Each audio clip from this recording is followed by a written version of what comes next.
Welcome, welcome to another stream.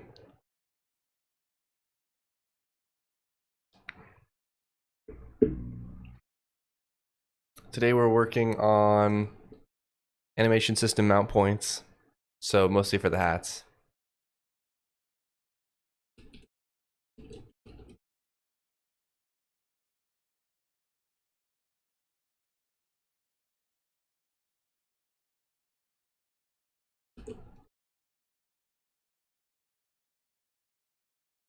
Jomi asks, is there a hand cam? Of course. Today's our hand cam experiment day.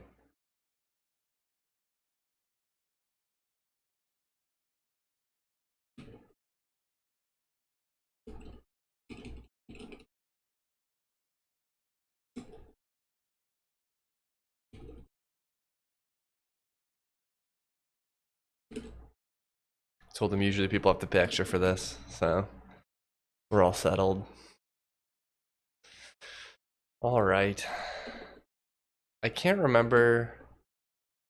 I was changing a lot of stuff when I was working, because last week I was working on a deployment system for this, but I think the animation stuff is still in the same spot where like the hat's animated, the body's animated, but it's not being mounted properly. So we need to figure out a way to define mount points. And I'm not sure.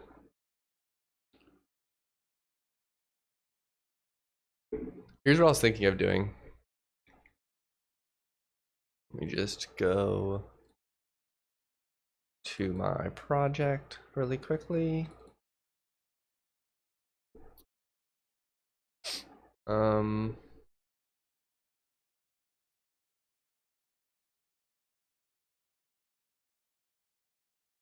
Let's see.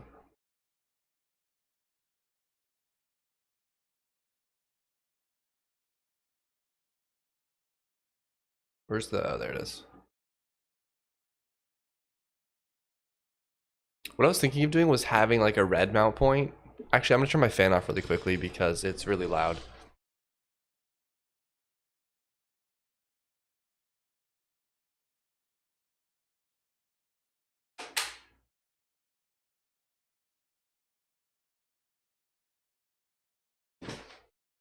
There we go. That is better. Okay. What I was thinking of doing was looping through, was just having a pixel define the mount point on this sprite. So then I can basically loop through this image and then say like, and this would be part of the Go generate. When I generate the sprite sheet, I would generate where these like mount points are. And the best part about this is that every frame I can define this.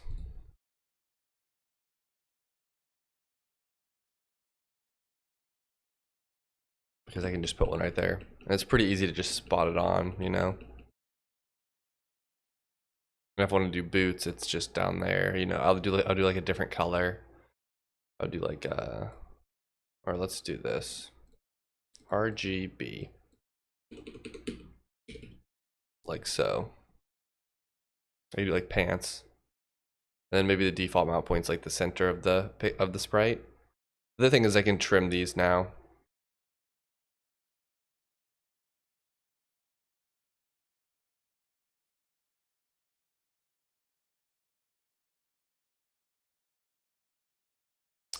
It's hard to trim the bottom though, because trying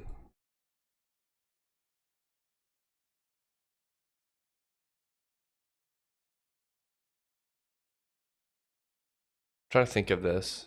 If everything's drawn relative to the center.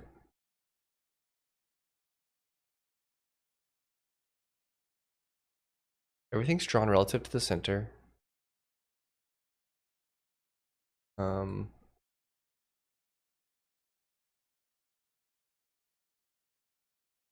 If everything's drawn relative to the center, let's do this.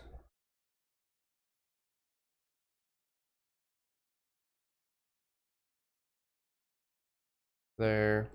That means that would be there. If that was the same center. I guess I could.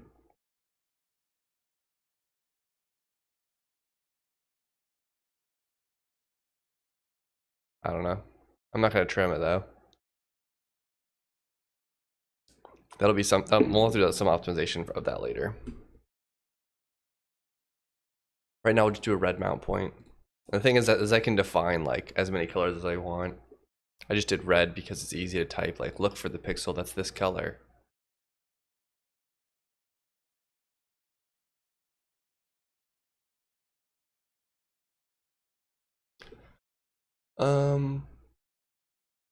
That's what I was thinking of doing. The alternative that would only be useful is if I have multiple body types. Otherwise, the easiest solution is just to say like this body has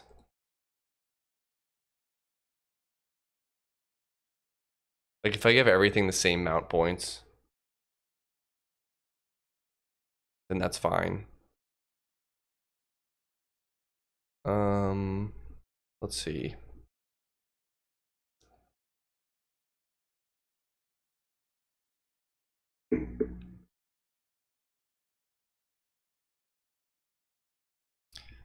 Let's just let's hard code it now and then we'll just decide. I don't think it'll be that hard to define mount points ourselves, but we'll see.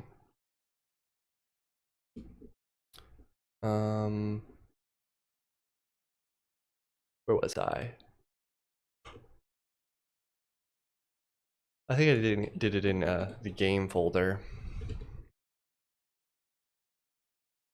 Oh, there's my alarm.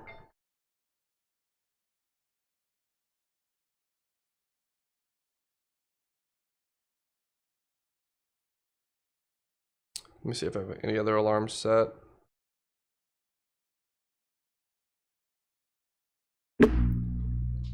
All right. I'm already awake, so no need for alarms.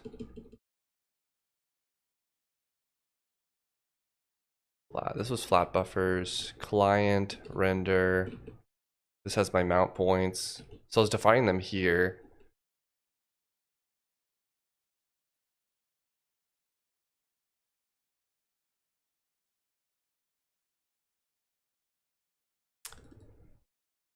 Mirror anim. Add a load. The load anim function.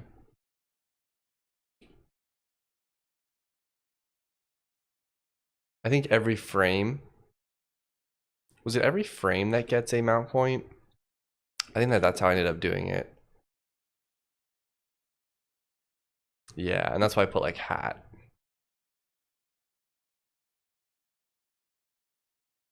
I don't really like that this is defined externally, but what I could also do is just hard code it. So the idle anim is going to be man frames, idle left.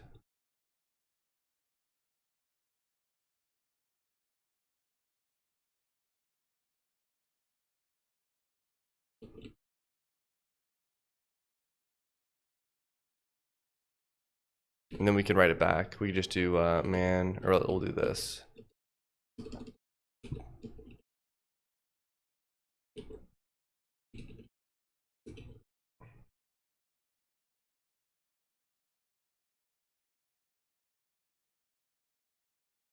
Like so. Let's run this and just see what it looks like. Oh wait, we need to comment these out because these aren't, I was originally doing it this way. It's not super scalable. Yeah. So now the hat sits on him. What's up, Kenta? What's up, Kenta Conifer? You like the hand cam?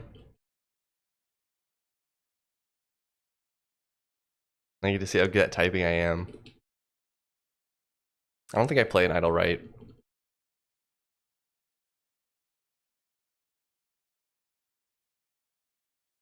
You tries to hit up them ladies with his finger skills, exactly. And it hasn't worked yet.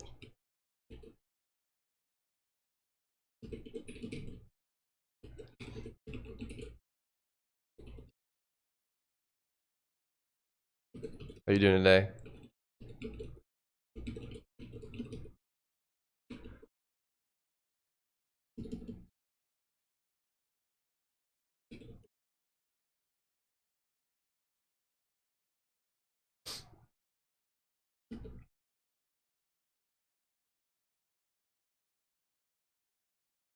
Too bad my lunch is not till 2 and it's only 12:30. Uh-oh. So you can't stick around. You'll you get in trouble.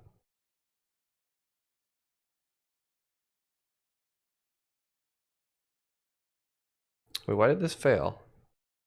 Oh, I need to do this. See you later, alligator. Yeah, have a good one. Enjoy, came here for the hand cam, stayed for the content. Now I've seen.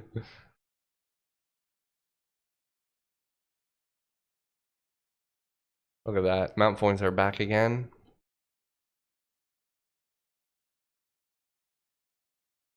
Yeah, all good, buddy. Have a good day.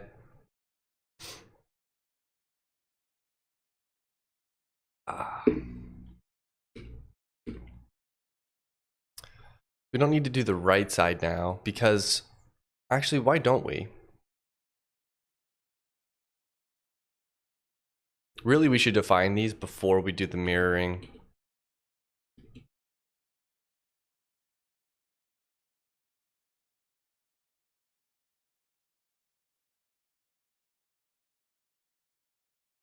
Ow.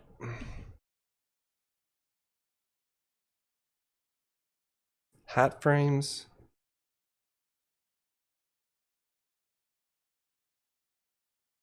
Hat asset. Oh, this is the mirror.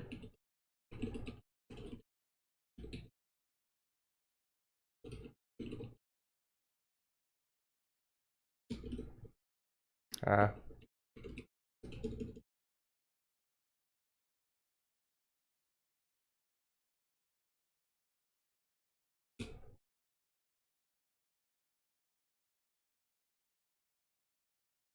So these will set up the hat animations. I'm gonna put these in a little scoping block. It is weird that it worked when I put it afterwards, though. Why would that work?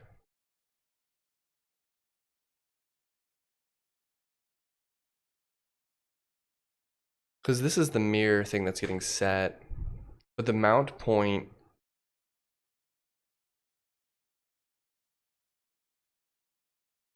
Oh, because when I copy the list of frames, the mount points are going to be a shared map.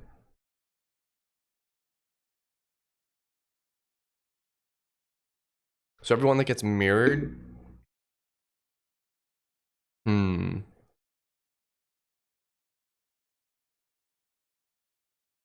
everyone that gets mirrored is just going to share this data type, which is actually okay. You basically have to make a new frame object to, and I guess mirror frame doesn't do that. It just copies the slice. I don't know if I'm a huge fan of that. Let me think.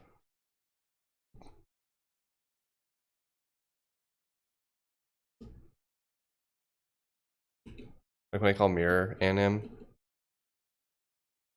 it just copies each frame.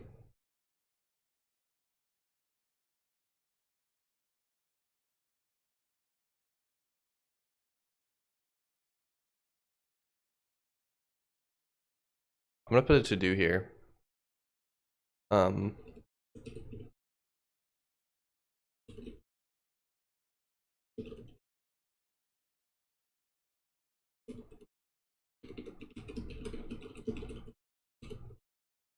The only place I can see this being an issue is that it might not work for situations where it's like left right, like if you want a right hand and a left hand.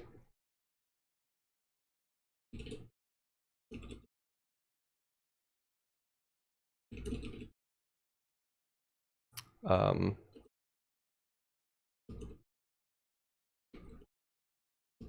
let's do a little experiment though. We can just slide one over. We'll slide, no, we can't do right. I'm gonna put it on this one.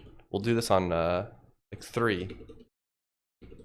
Just to see where the hat goes.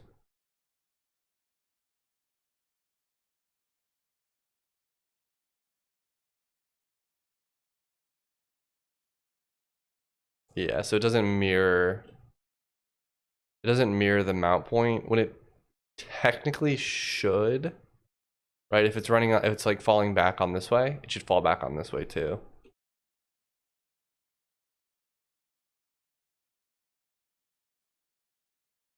The problem is, wait a second. I guess when you get the mount point,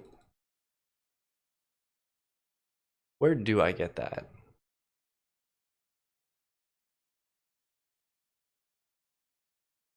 Yeah, I do mount.hat.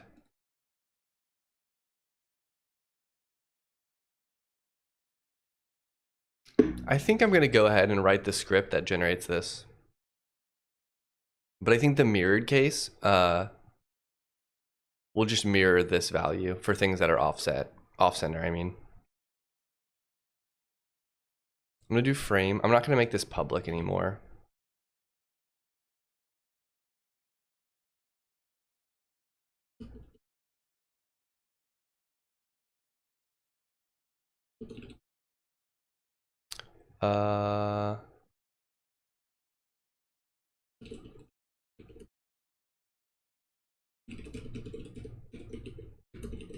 We'll do something like this. We'll make a mount function that just returns it.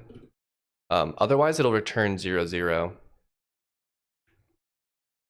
And this is going to be typed on a frame. f.mount name pause okay. If not okay, return glitch.vec2. Else we just want to return pause.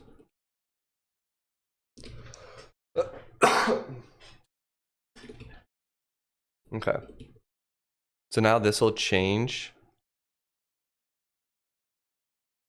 What was my logic here? Hat point.x, hat point.y. Comfy keyboard, yeah, exactly. You like this thing? I don't know how to show it. I can show one of them. I soldered it myself. It's fun though.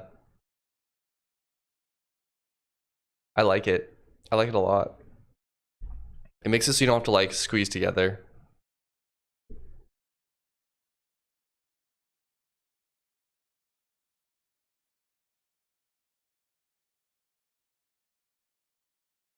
How's it going, Doru? How you doing today?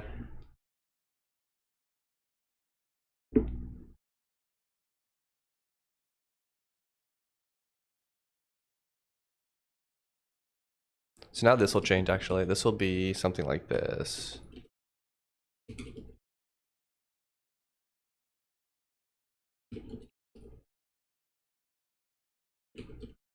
Learn about a bunch of tmux. Tmux SK. Nice, nice. I also use tmux. I'm also a tmux enthusiast. I have a tmux config file. Where is it? It config linux.tmuxconf. Here's my tmux config. I think I actually changed this. I don't use this. I always comment that out. But I basically rebound the prefix key to be Control H because Control B is something in Emacs. So I was trying out using Emacs inside of tmux. So the key of doing that is you have to have different like you have to have different hotkeys. So that's why I switched it to not use Emacs. Color mode. I don't remember what this does. It was some like if you hit some button, it makes it go faster. I have some switch window keys, some split windows keys. These are actually like Emacs, but it uses a different prefix key, so it doesn't collide with my Emacs hotkeys.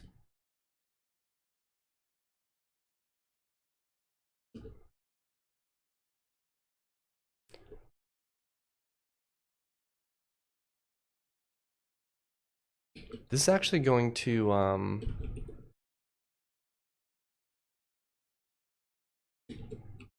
wanted to try different hats really quickly. I'm gonna rename this. I'm gonna make this mount again, just capital M mount. Oh. I'll do double capital M mount.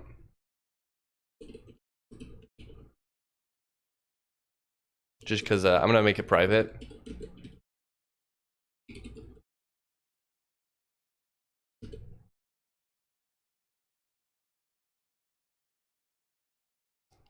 Gonna yoink that next win and pre-win sets? Yeah.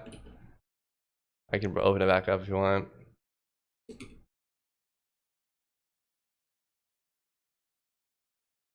I think it's Control Alt P, Control Alt N.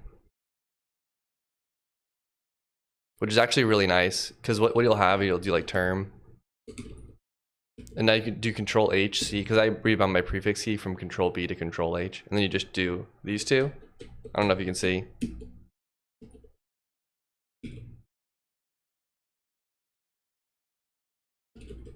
And you just top between stuff really easily.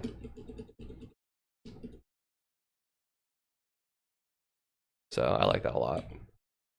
Makes it really easy for managing a lot of terminals. Because like imagine having to like, oh, I want to switch to tab number two, you know? And I don't like having hotkeys that are the same as browsers. Because I feel like when you're in a browser and you start using your hotkeys, you end up doing weird stuff.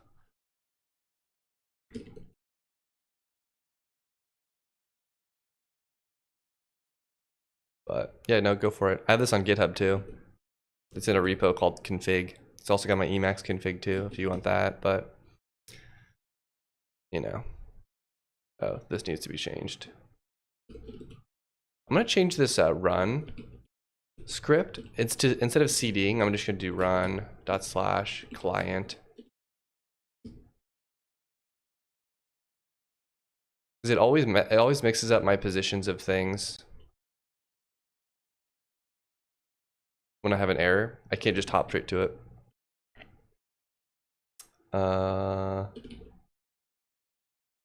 We'll change these to do from 3, 0 again.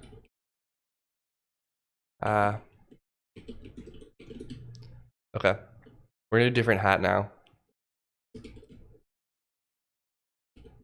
Let's go through our different hats. Hat, bicocket.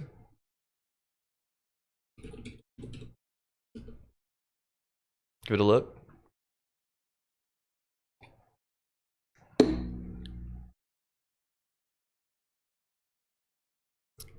Oh, there's like a really weird small square there. Also, the hat bounces. That's kind of interesting.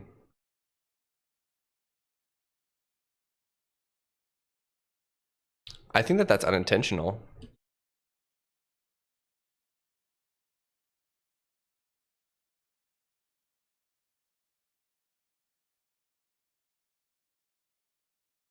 Where's hat top?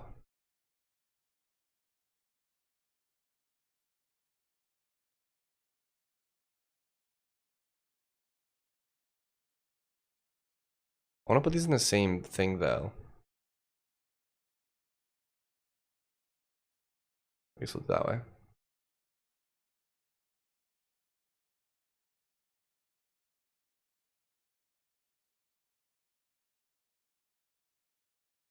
So this one actually gets boosted up, but this one I think is in the same spot every time.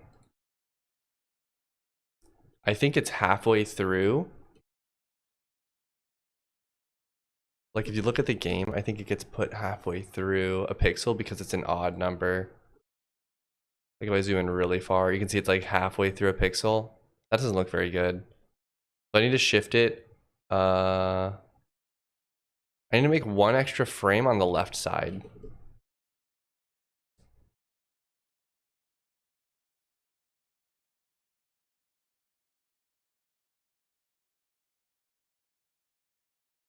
When you do canvas size, we'll snap it to the right and then we'll make the width 16. And this should do it. Let's open up the man animation. Oh, we'll minimize that. This is also 16 wide too. It is weird though that it doesn't that it pops up at all.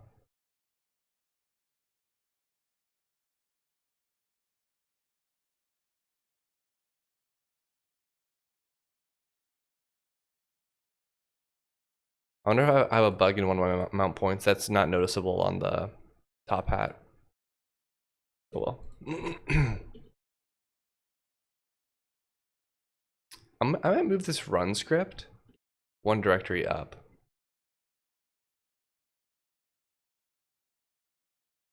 We'll just do this. Go generate dot dot slash dot dot dot.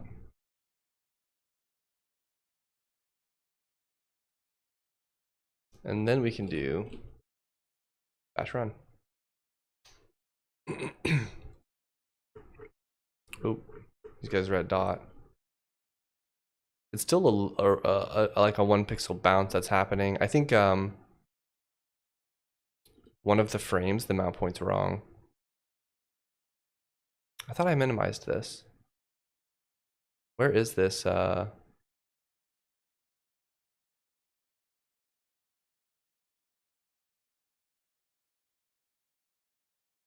don't know. Or I thought I hid that layer.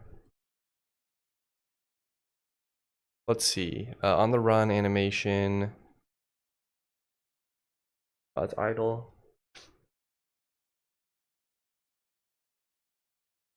Okay, we have frame 1, which is 8.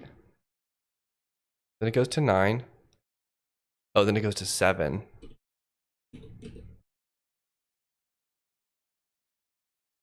Then it stays at 7. This is a 2-frame drop.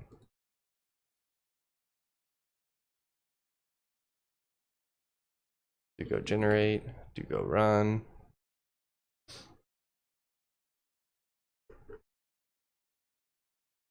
There you go. He's hatted. But I think the top hat isn't going to bounce now.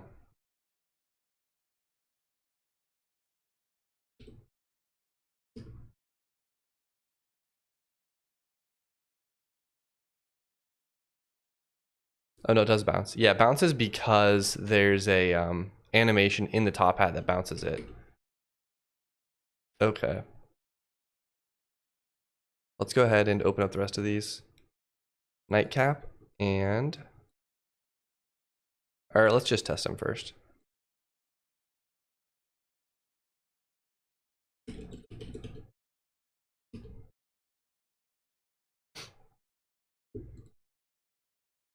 Yep, that one's way too high. So this needs to be slid down quite a lot. How many frames is that? Like 1? It's so hard when he's moving. That's like 1 frame, 2, 3, 4, maybe 5 pixels down.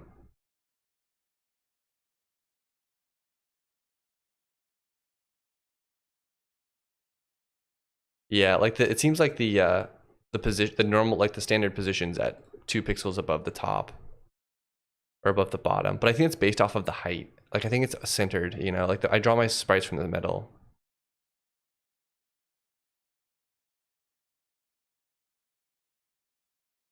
I didn't even notice if he was offset at all. What's the width of this? 16. So I think that this is fine. So we'll do this though.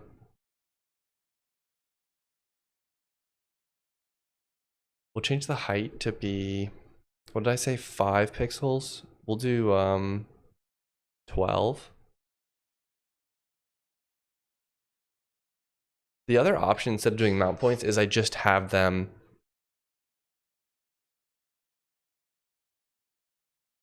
I just make all the sprites the same exact size, you know?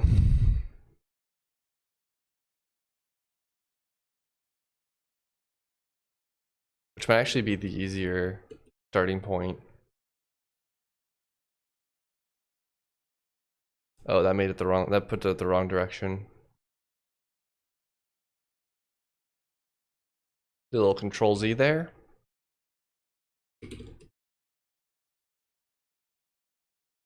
How tall is this? That's 12, that's 8 high. How tall is this? Also 8 high. This one's just a little bit taller. This one needs to go further down, I think. No, yeah, I want to do this. Let's do 14. Okay.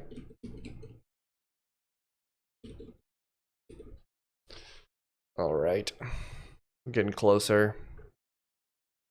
Yep, maybe 2, 1. Let's try one more.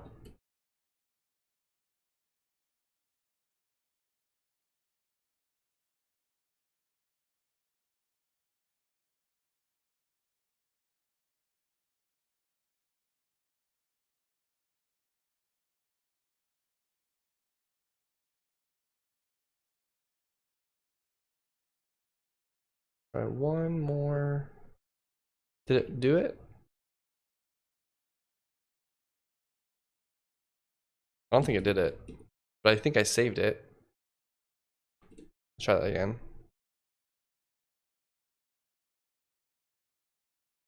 Okay, let's try one more.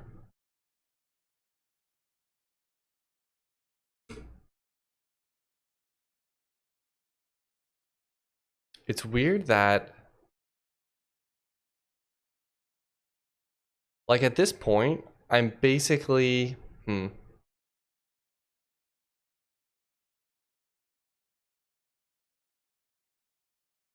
I almost feel like I should just draw everything over top of this.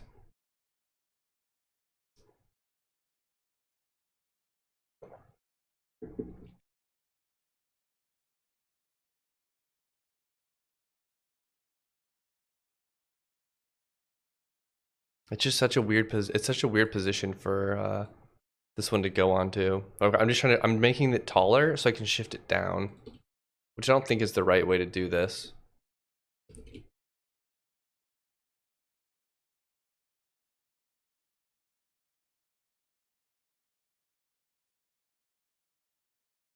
I think I can even go one more down.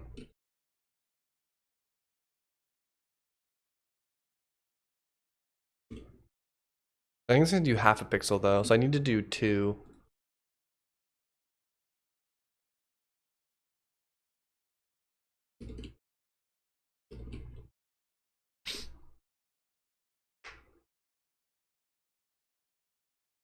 There you go. So there's the nightcap, but I wonder if, I'm actually like kind of confused on why this one had to be so tall.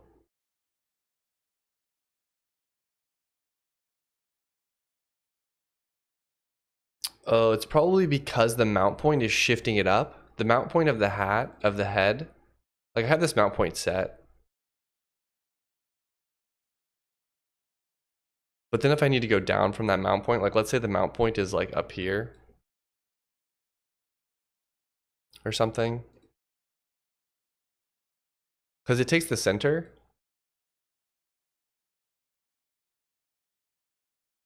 And then it adds to it. So then I have to shift down because I want it to go on his head.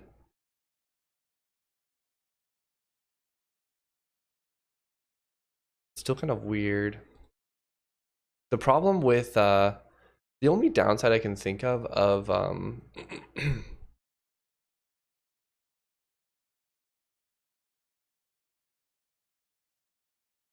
sorry, I'm trying to think here. Let me do that. Let's do this really quick. I'm gonna make a copy of this guy. I'm gonna open him up. And then we're gonna think. I think the most ideal thing would be if I was able to just do this.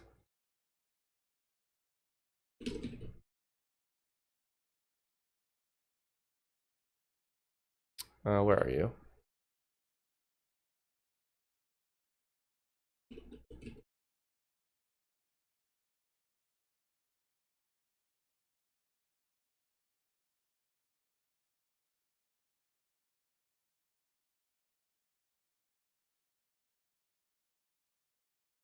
I can close that.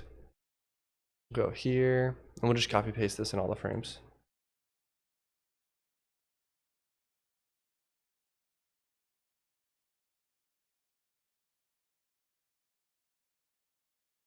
Yeah, it's not perfect, but we're just this isn't the actual animation. I'm just trying to see what this would be like. And then I could export just this. Oops. So you'd basically export all the body, all of this layer, which is the body.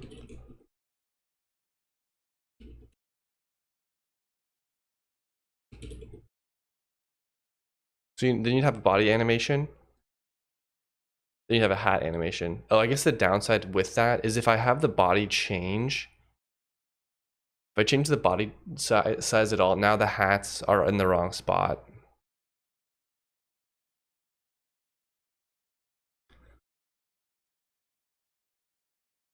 So everything has to be the same size, basically.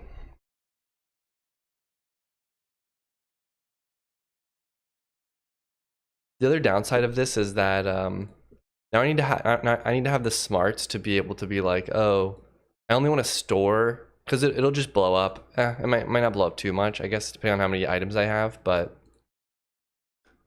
it wastes a lot of space when I pack this, because this is just going to be a blank section. What you can do though is you can virtualize this and be like, here's actually this, and then this gets put into a sprite that's this big when it gets pulled out of the sprite sheet. And that's a reasonable thing to do. Like, you just need to do some math about it, and that's fine.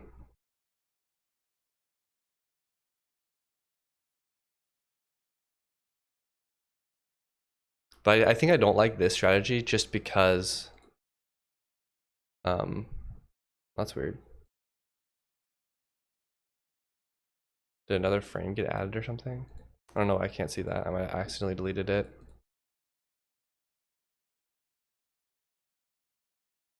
But I think I don't like this because if the body size changes at all, like if I make a taller person and I want the hat to mount to them, now it's just going to be completely wrong.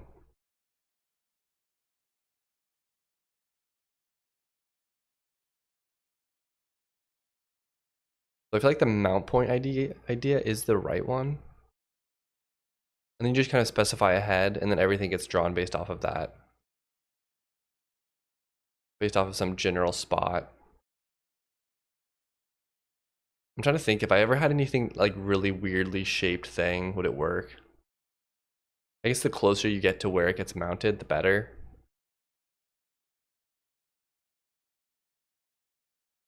But like if you try, because the nightcap is kind of fitted.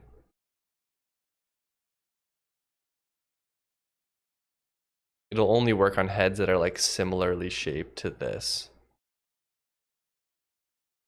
But that's not something I think I can really fix, you know? I just need to make all the heads the same, which is pretty reasonable. And even then, it might just be like a weird hat that doesn't really get put on any other types. Hand cam. Yep. It took a while to figure out how to set this up, but here we are. I haven't looked at it in a while. It almost looks a little bit disorienting to me. Just because it's like, well, one is because it's my hands, and then two, because it's at such an awkward angle. I was trying to set it up so it'd be like straight down, you know? But I couldn't get it to work. Or like my keyboard's so wide that I couldn't fit it all in. I could do like one hand. Or I'd have to get two cameras or something. Or I have to put the camera really high. It's a little on the side, yeah.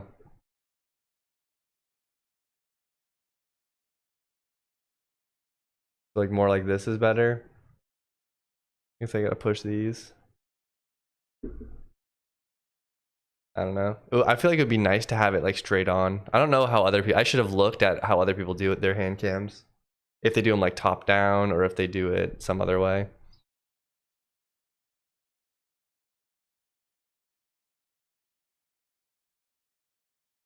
Since when does YouTube have new UI? I don't know. I actually didn't even notice.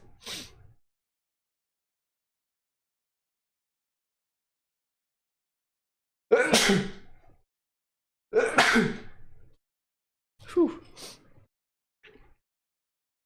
I can stay for 15 minutes and have a meeting. Oh yeah, all good. No problem, Jomi. Very bubbly. Oh, the new UI is? I haven't been on YouTube. I've only been on YouTube Studio, so that might be they also probably do like these small experiments where they'll change it for some people and then they'll like change it for some people and then they will maybe something they're trying out for, yeah, exactly. Yeah, they'll do small experiments and they'll change it for a few people but not for everybody.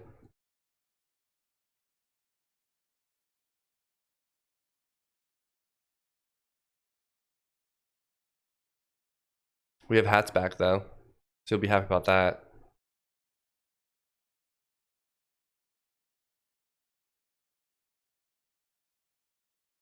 Just since Jomi's here, we may as well do the mohawk.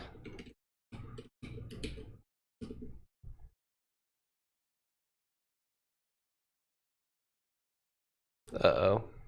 This one needs to go down 2 pixels.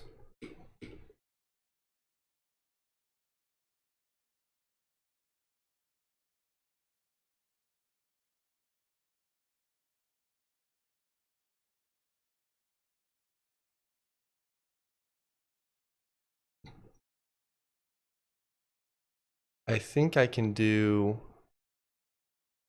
1 pixel like that. And then I need to do 10.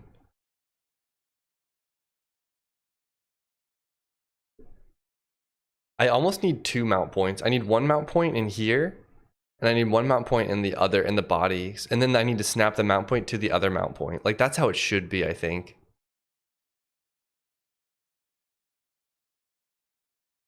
That probably makes sense. Then every item can have just a pixel inside of it that tells you where it gets mounted to. And then maybe I just have the same colors. Like, I'll use red. Interesting keyboard. Yeah, it's just a split keyboard.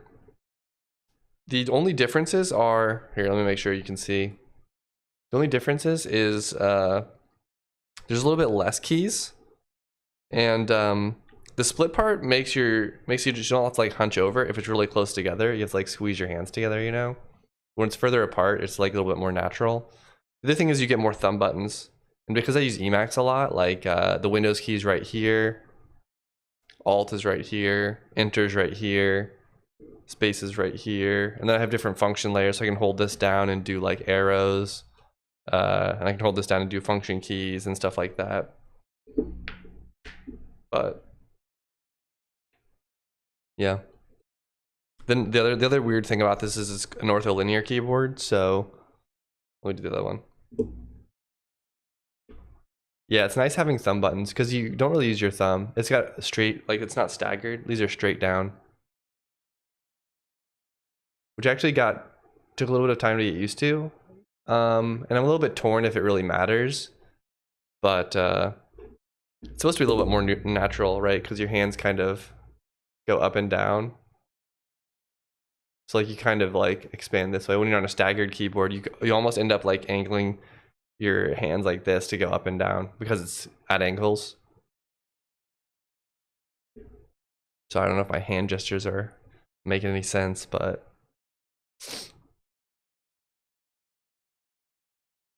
yeah, I like it. Now it's a little bit hard going it back to a normal keyboard just because I've rebound a few things. It makes it kind of a little bit tricky, but it's not terrible. I think if I got another laptop though, I'd probably get like a Surface and I'd just bring this keyboard with me. I'd just be that guy. I'd just be the enthusiast. To Control Alt or Command, I have to put my thumb beneath my hand, which is very uncomfortable. So the thumb buttons there seem awesome. Yeah. No, the thumb buttons are really, really nice. The best things about this are probably the thumb buttons and the split. I think those are the 2 nicest points of this, and like the layer keys. The straight up and down ortholinear stuff, I'm not a huge fan of, but you almost have to go for ortholinear if you're gonna get one of these split keyboards. I feel like most of them are like that. What's up, Mountain Shark? How's it going?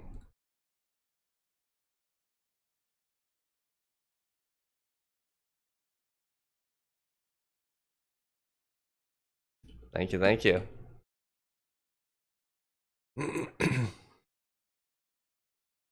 I'm glad everyone's loving the keyboard. I feel like I have to move my fingers a lot less on this keyboard. Oh, that's weird. The right side gets shifted up. That's so strange. Oh, just when I'm running. So the run animation's just wrong.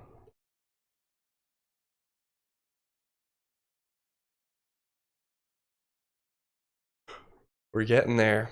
Oh, because I moved that one, but not this one.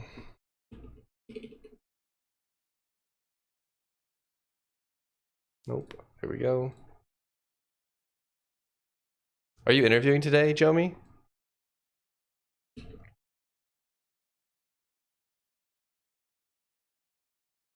That's a feature, run animation? What do you mean? You might have missed that stream. I thought you were here.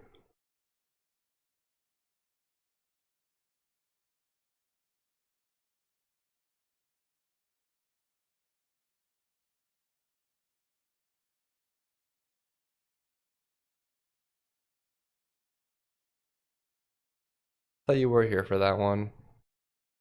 So we've done nightcap, we've done top hat, and bicocket, I think. So I think we're all good.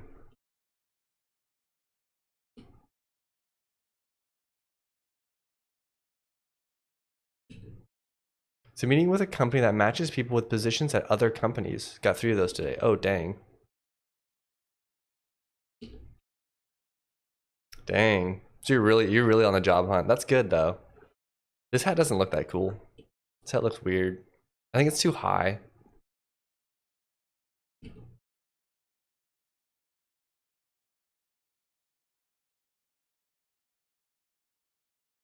We'll push it down 1 pixel.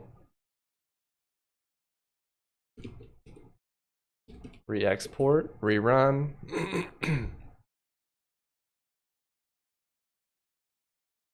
That looks better. Now it's less like on his head, it's less like on top of his head, and it's more on his head. So are these software positions that you're going for? Or like, are these gonna get you software jobs? Just need to clean my desk first so I can put my laptop on it. Yeah, I had to do the same thing. Make sure you set up your hand cam. Yeah, that is a lot better. The only downside here still is that I'm hard coding these points. So I think what I'm gonna do is I'm gonna have 2 things.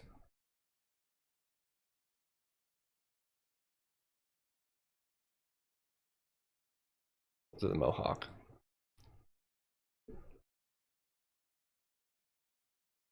I think I'm gonna have like a position here, and then a position here. And I'm going to, when I mount this sprite onto this sprite, I'm literally just gonna put this position, this pixel onto this pixel. Like that's gonna be the math that has to happen. And then programmatically, what I'm gonna do is I'm just gonna determine this shift to do that at go generate time for each frame.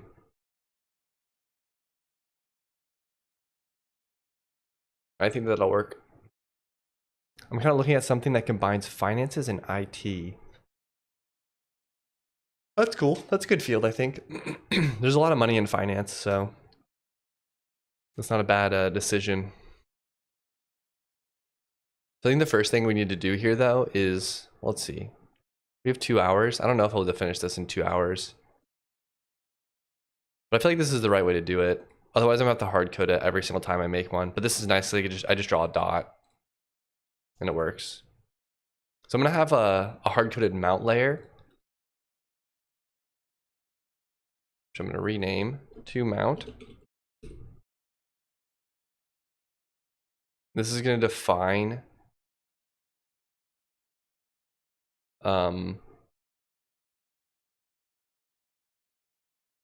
this is going to define the mount point inside of this sprite.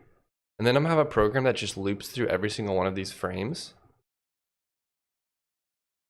Does that mean I have to export these? I need to export the mount layers to a like another folder probably, which is kind of sloppy, but it would be nice if I could just specify this somehow.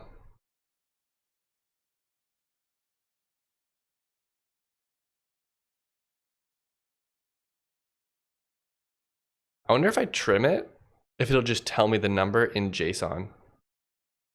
If I export this but trim, that wouldn't work when I have to add multiple though. If I have to add multiple mount points, that's not gonna work.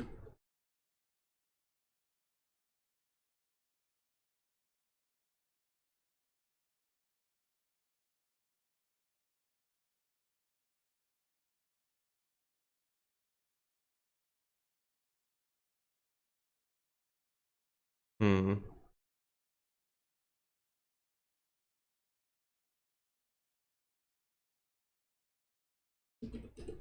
I don't know if I want to, because what if you have something that mounts something else? Like this is the layer to mount items to this, but if you have a layer that mounts items on top of this,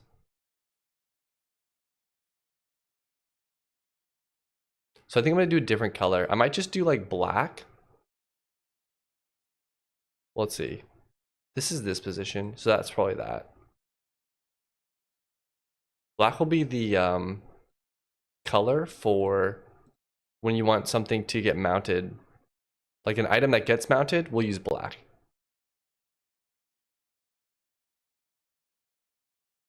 And then red will be for hats. Drank some beer yesterday that was spoiled for 9 months. Ew, that sounds pretty gross. I'm glad you're still alive. That was a close one, Jomi.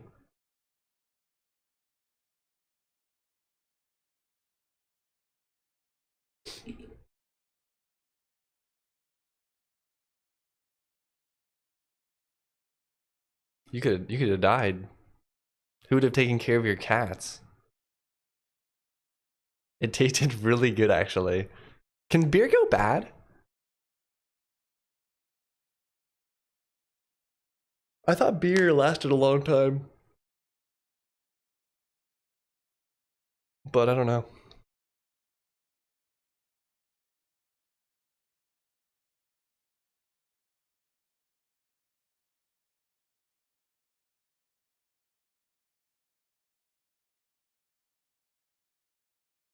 Nah, spoiled beer will just taste a little funny and you'll have to go to the toilet the next day. But that's it, basically. Oh, gotcha. It just messes up your digestion a little bit. That's not so bad, considering.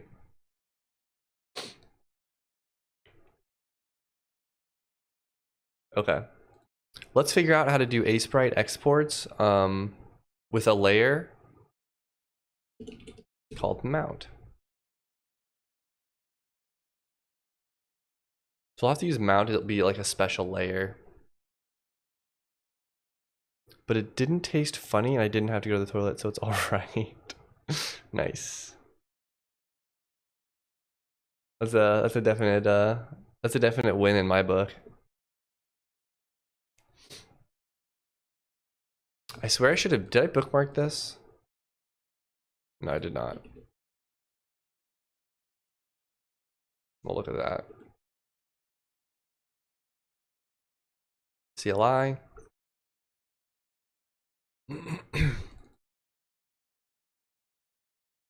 Data format sheet type. I just want to do the JSON. No. I need to do just the images. Import each layer of the next given sprite as a separate image on the sheet. There's a way to set all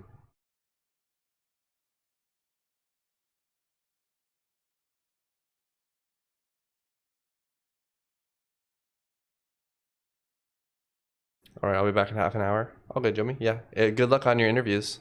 I hope they go well. Hope you land that big job, or or maybe all 3 jobs.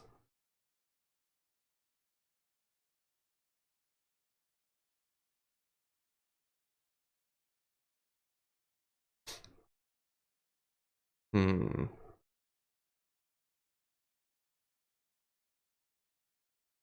Include just the given layer.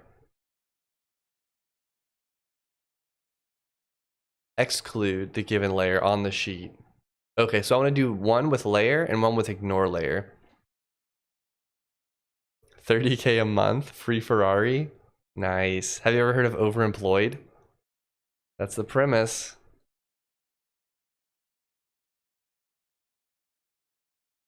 All right, let's go here. We'll look at our ASE folder. We have an export script, which does all our exporting.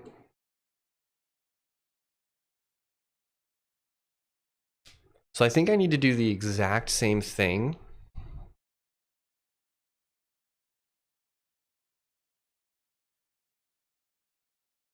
I'm trying to think here.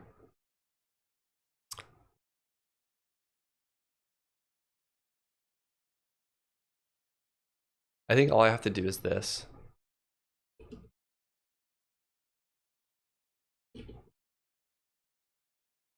What was it? Exclude?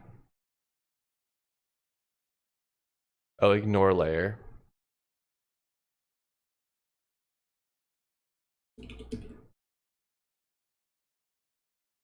This will be exporting for the actual thing. And then we'll have one that's just, what is it? Import, include. I'm just gonna do layer.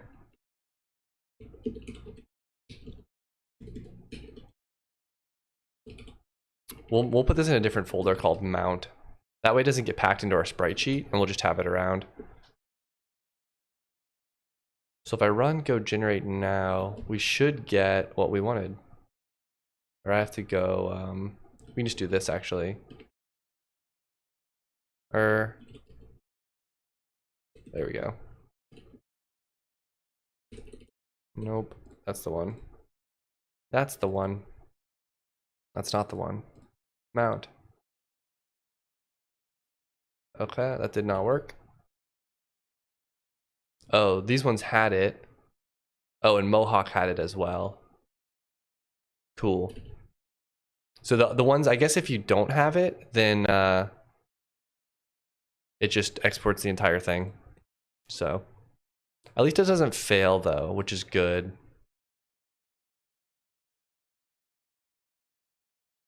But I don't know how to, I'm not sure the error handling I want to do for something like this. If this shows up, because what I was thinking of doing is a loop until you find the first pixel. I might just do that. And then if this item ever gets mounted, you're gonna very easily find out that it like picked the top left pixel and mounted it there.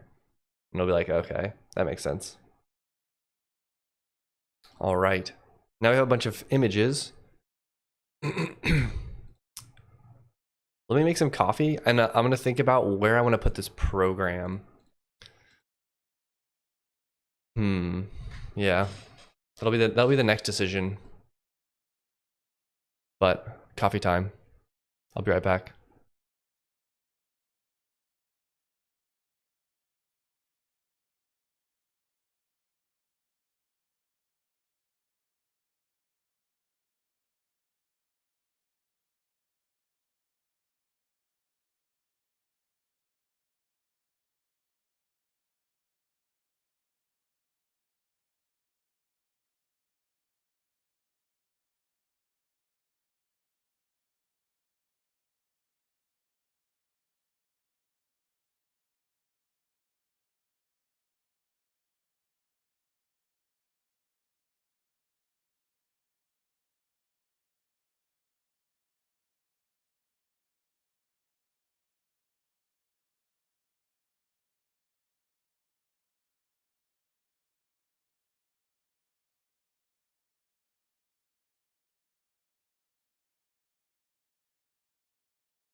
All right, we're back.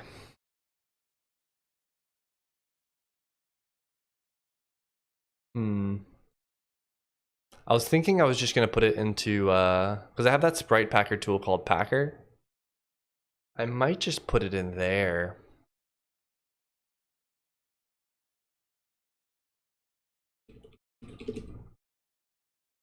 Let's see.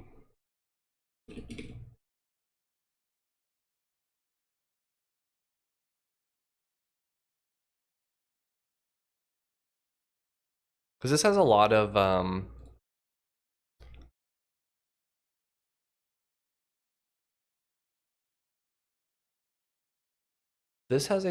of stuff around image handling already.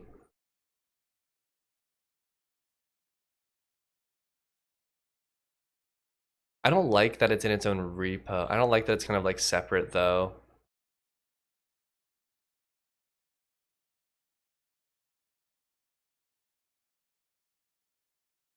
Like I don't want to have I don't like the idea of having a bunch of very small repos that like this does one thing. All it does is all it is a sprite packer. What I could do is I could move this into, I have this other library called Flow,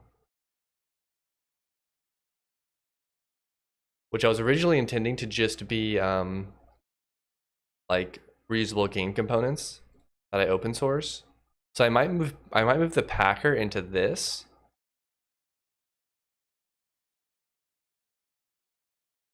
And then I have this one big thing.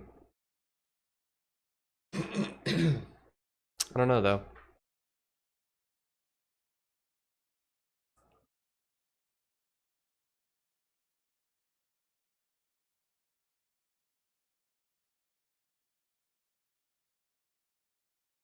I mean, this has somewhat to do with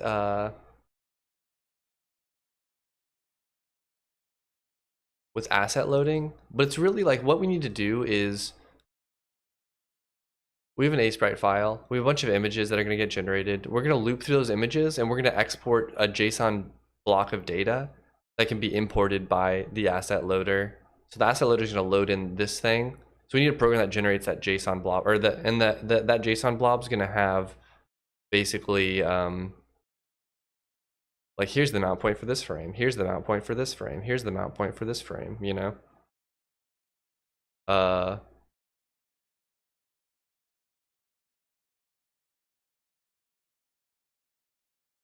That could get put into the sprite sheet. I feel like that's too much data for the sprite sheet though. Like I feel like that couples some weird behavior into your sprite sheet. So then if other people use it, it's like now you have to use this mounting system too. I think that makes it kind of confusing.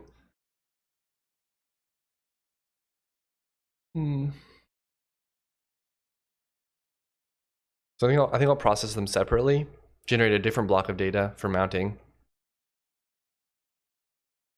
But the frame names will be very similar, or they'll be the exact same actually, won't they?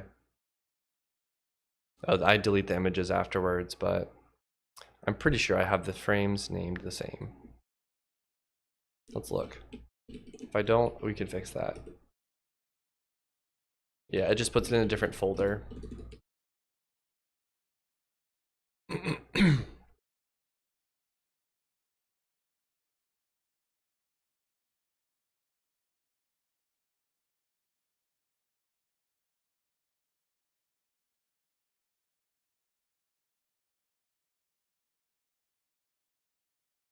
Maybe I make a, here's what I might do.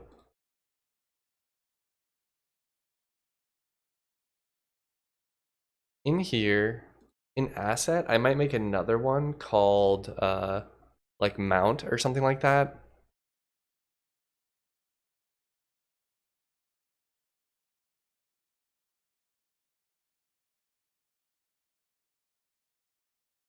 Let's see, what else do we have? I might make one called mount. And then mount can get used to do all of this. And then it'll probably reuse a lot of code from this project anyways, but we basically need something that does the work for us. So let's go ahead and start writing that.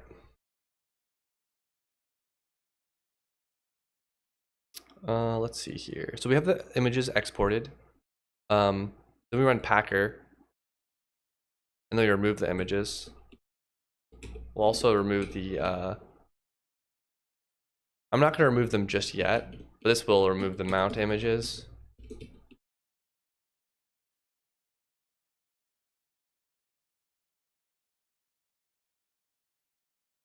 Like, it's very tempting to be like, to do something like this.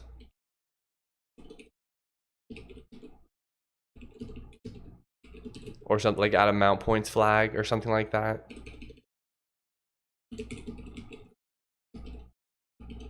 You know?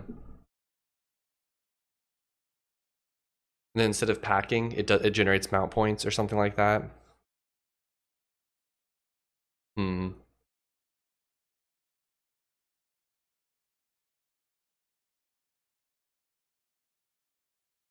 this ever happen at runtime? No, I don't think this would ever happen at runtime.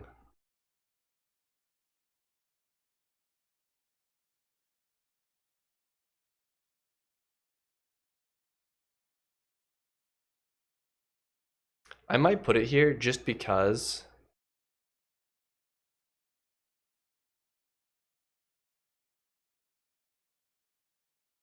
Yeah, we'll just put it in packer. We'll make something like this.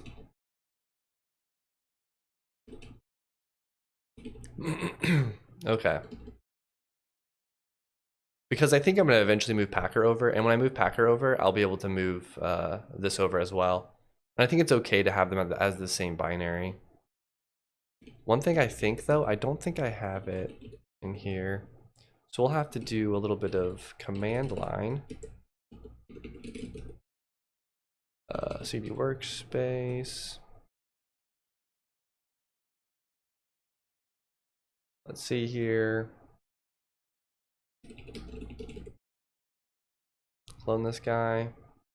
We need to update our go work file. Or no, you can do go work add.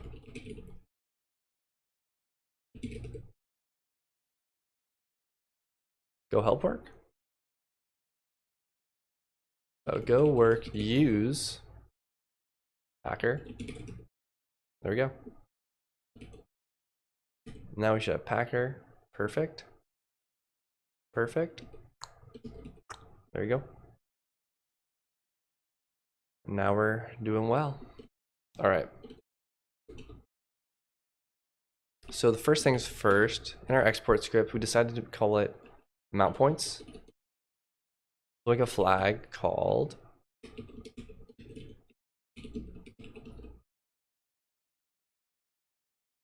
mount point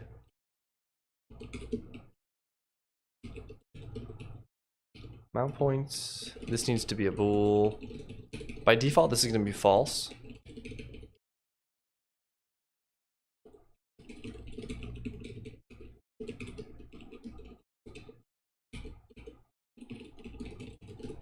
If set, the program will analyze color-based mount points. That'll be our description. Okay.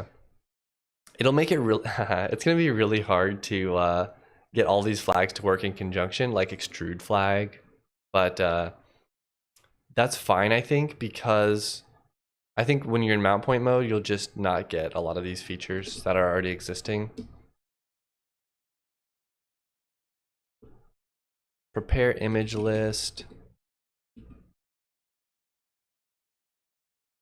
Does this actually do extrusions? Yeah, it does.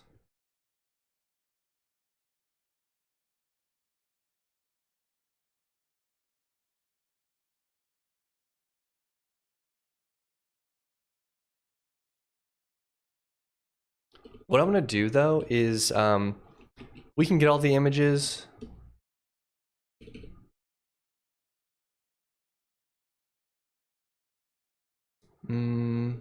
I don't like that this.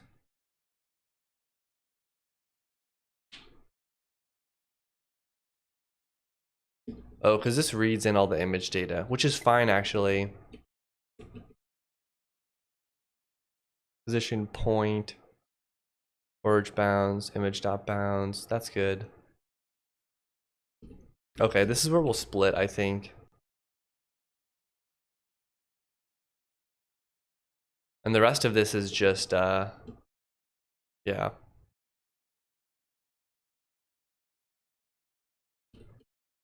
The rest of this is going to be if mount point. We'll do if not mount point. I like how I put the exclamation point after.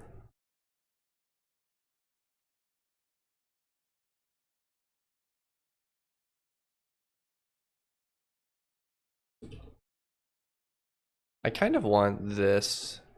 There you go.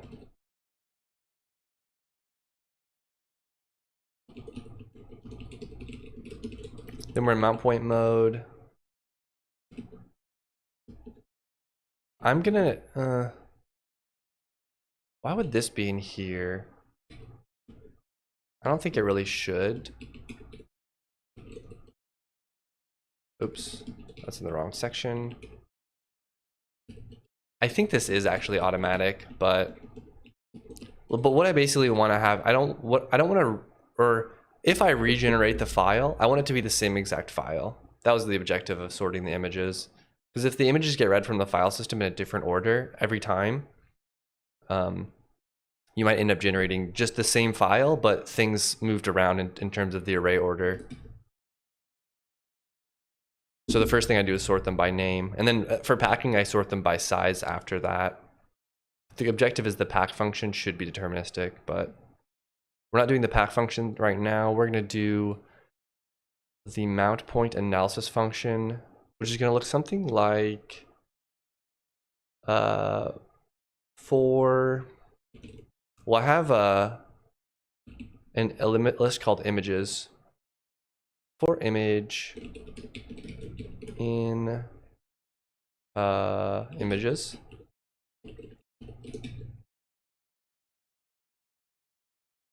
Let's just look at this picture. We can remember. Oh yeah, we need to loop through the image and find the red. I wonder actually, I wonder if I should do something like this color, like if what should be passed in is like this color specifies this mount point.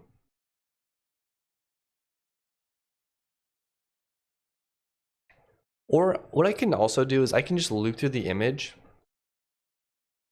and whenever I find a new color, I'll just store that as a colored mount point. So I'm gonna loop through the image, and then if there's like blue or something, like you can really pick whatever you want, but like you need to know what it is. But let's say this is like 0000FF. Then what you could do is loop through. Then you'll have two mount points. One's a red mount point, one's a blue mount point. And then in code, all I have to do is basically know that like, oh, red is associated with hats, blue is associated with swords, etc., etc. I think that that'll work.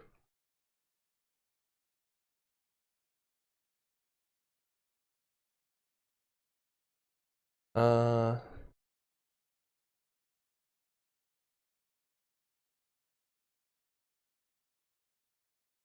trying to think of what else would I even use this for other than hats.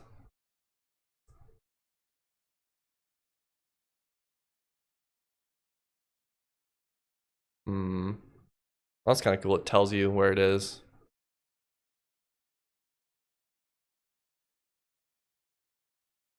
Well, making every unique hat has its own mount point.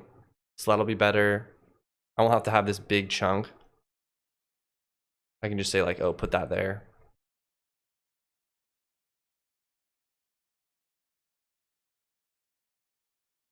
There is a hand cam. Is it still working?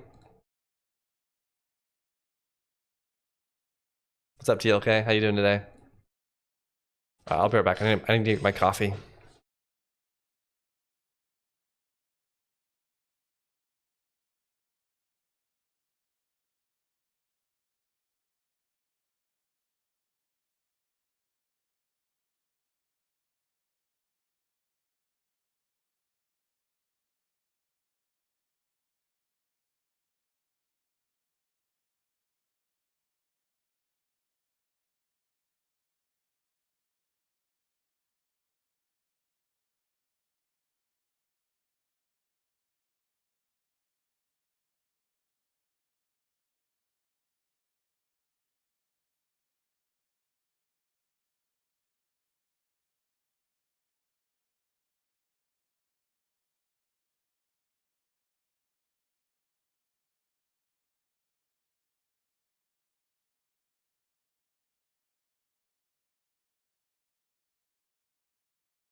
At glorious 12 FPS as well.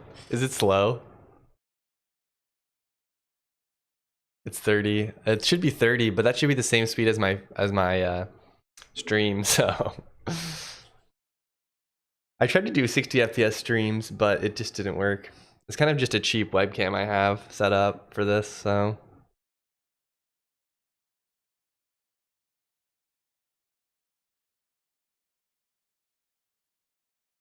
let's open up the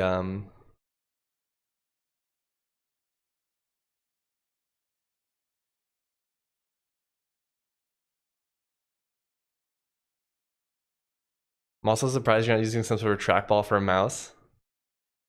Yeah, I never really got used to those. I feel like it's a lot on your thumb.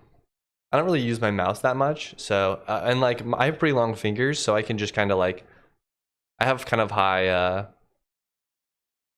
what's it called? Like it's pretty easy. I don't know. I feel like my wrist never hurts on my mouse. I don't even use like a wrist thing or anything like that. I mostly use my keyboard though, so that might be part of it. I'll use my mouse for like very few things. Like when I need to go to like the file browser, I use my mouse, or like a browser.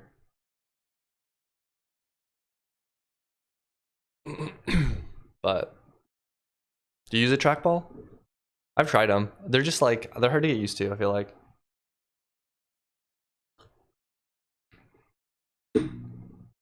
Um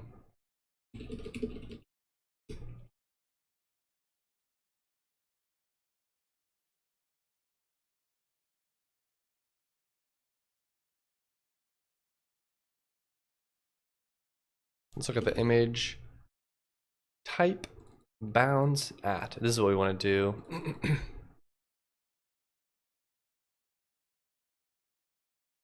It's weird because what keyboard is that? I've been thinking about getting a split 2 keyboard. I got it from Key.io. It's this one.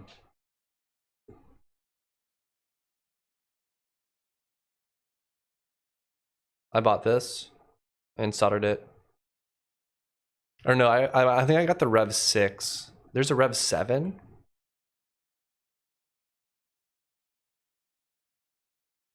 Uh-oh.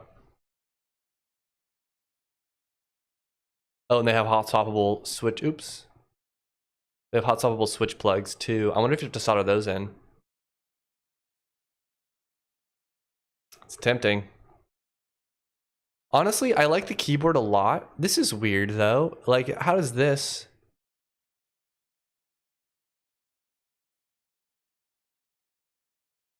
What is that? How do you even plug anything into that?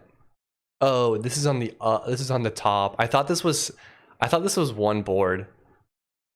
But this is on a top board and that's on the bottom board. So it's a very similar layout to mine. I have this. See, like the thing I don't like about this keyboard is maybe I did get the Rev 5 because I don't have the hot swappable slots. But it's a very tall keyboard. Like they have a big standoff chunk. I would have preferred a lower one. I also bought one of these, a rotary encoder to put here, but I don't really think I'd ever use it. The other problem is like I don't think I'd ever use these buttons. There's technically buttons right here too, but like I don't know how you'd possibly reach those. Keyboard tall, cut a hole in the desk. Exactly. Yeah, exactly. Yeah. Let me get my circular saw out. But I would have preferred to have. I would have preferred a lower keyboard. I think. I like the OEM height for keyboard keycaps, but just in terms of like this stuff, I feel like it's a little much. Ever tried a tilt stand? No, I haven't. I mean, like tinting it. I haven't tried that. Nah, I haven't. Have you? Do you like it?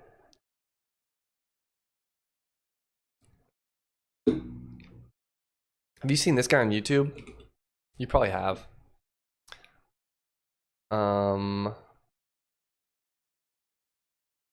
Ah, shoot. I'm just gonna search for split keyboard because I cannot remember his name. Ben Valek, yeah. This guy. He did one video. This is actually one of the reasons I bought one. Yeah. He did one video where he's like, it got paint on his fingers, and he's showing how your hands move like this, you know, which is very scientific, but I thought it was hilarious. He makes really good videos too. But he goes like very minimalist, and I couldn't go with this unit leaking the fact that I listen to Night Kurgan. I know. Is that a bad thing? Is that like a type of person? Yeah, like this is just not enough. Especially because like what you end up having to do with keyboard layouts like this, with this few keys, is that now you have to do like everything's a key chord. And then doing that in Emacs would just be really hard. I'm tired of wearing my keyboard. I love it, dude.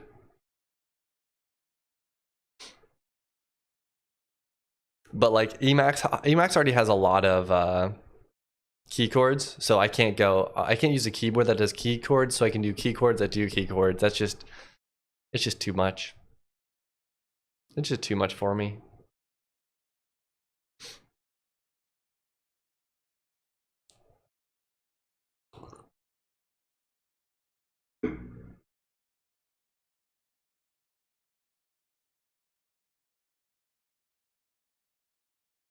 It's gonna be way slower to use this function, but I might do it.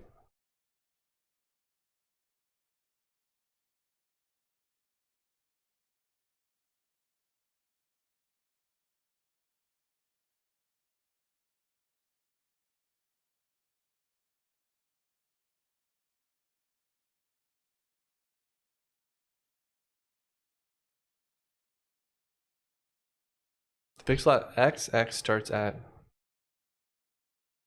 Oh, then you have to worry about the stride and stuff like that. I could convert them all to one image type, like NRGBA or something like that.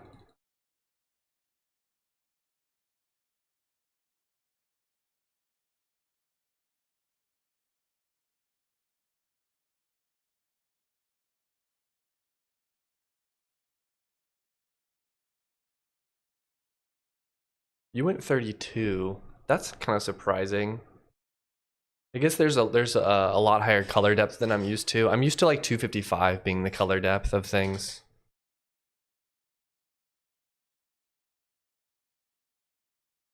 Each value ranges within 0 to, oh, okay. That's not that much higher then. But it's represented by UN32, so that multiplying by a blend factor will not overflow. Oh, interesting. That's cool. There, yeah. This is a nice package too. It's like pretty well done.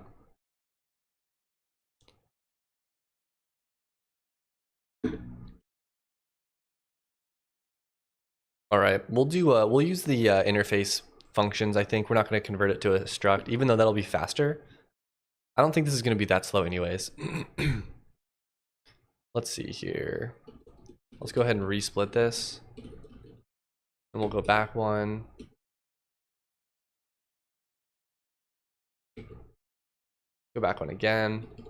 Yeah, this is what we want. This is our image data. So this is what we're going to be processing on.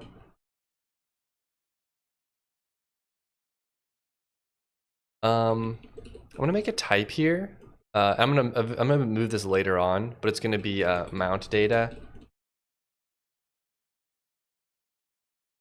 Because this is what's going to be exported. But I'll move it eventually. It's going to be file name string, and do I use glitch in here? I don't think I do. I don't think I want to put a dependency on that, but I'm going to put a x and a y. I'm going to do an int. Is there a mic on the webcam? I think there is, yeah. But I'm not using it.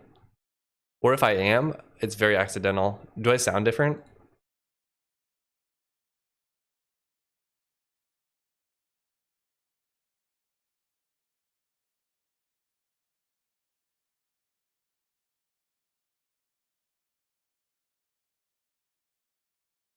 No, it seems to be using the right mic. At least that's saying it's using my correct mic.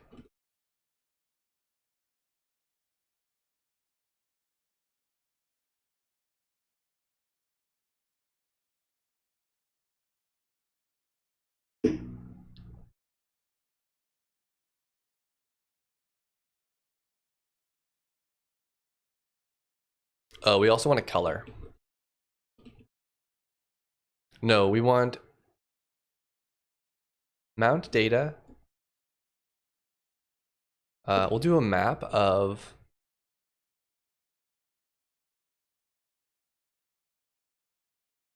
I want to hear what it sounds like. Cheap and webcam got me hyped. I don't know. Let me see.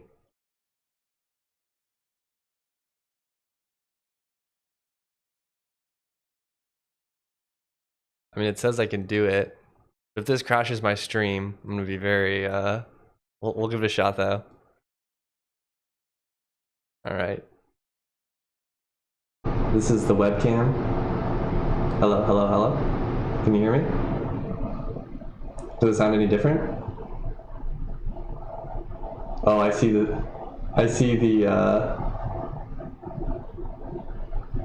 the thing constantly moving. You're in a dungeon? Yeah, you hear my fan now. How's that? Is that back to normal? Yeah, I have a fan blowing at my feet. So I think you hear that when I have my webcam mic on. Only the highest quality for you guys. What's up, Dracula? Weird keyboard. Not that weird. Sadly wasn't peaking and not really loud. Amazing sound, I love it. I can make that my background. The Emacs dungeon. Yeah, I turned my only light on for you guys. Usually it's just pitch black in here. The only light you can see is from my monitors. Here, let me turn my light off.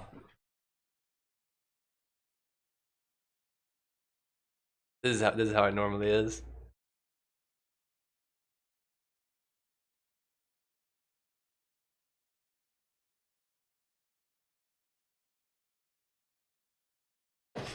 Switch to webcam mic while making coffee. I'm gonna have to listen back to it to see how it was.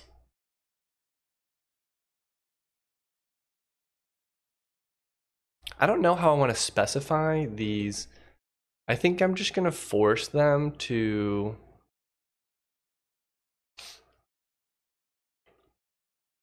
I almost just want to be like red, blue, but I think they're gonna have to do something like this. You know, but we'll just make it a string. We'll probably use that for our syntax though.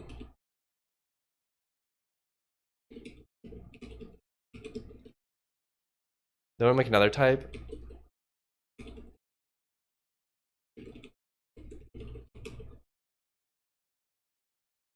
So we'll have mount data, which is a file, and a file has a bunch of different colors which point to mount points.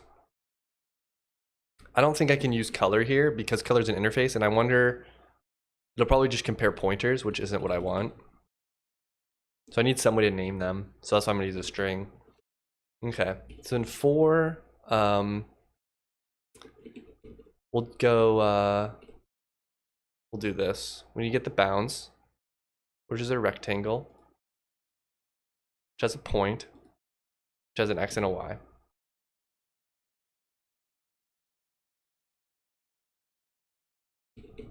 Image.bounds.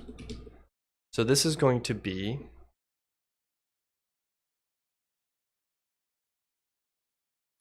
the one thing I don't understand is at bounds min x bounds min y returns the upper left pixel of the grid. Image is a finite rectangular grid.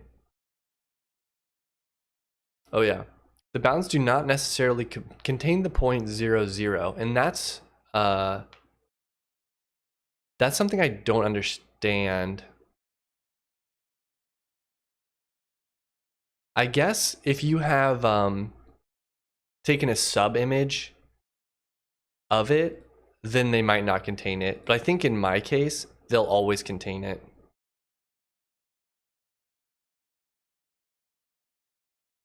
So I think I'm going to go off of that they're using the actual pixel bounds of the image.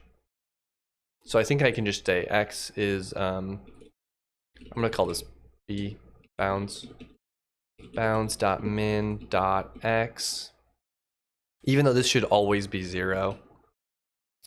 X is less than bounds.max.x, x plus plus. We'll do the same thing for y. I want to do, we'll just do replace x with y, and then I just need to fix this one word. So this will do a 2D loop for us. There's not really a better way to do this, I don't think, so we have to just loop through every single pixel. Then we do image at xy, and I think that was the order. Yeah, xy. I think that point is in ints, right? Yeah. Okay. I could do image.point.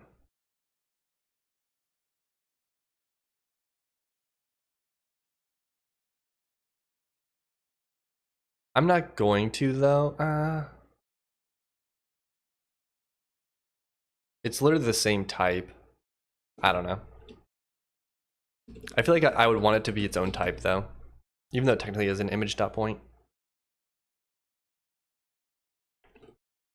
Color.add. If color. Now we have a color, RGBA. We'll do this. RGBA. Color.rgba like this. If a.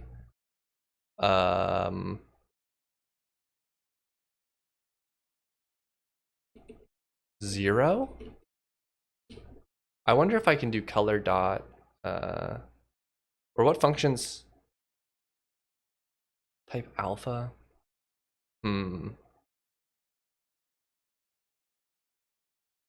Let's look at functions. I think that alpha is probably going to be this. If it's completely transparent, I think that this is going to be the case.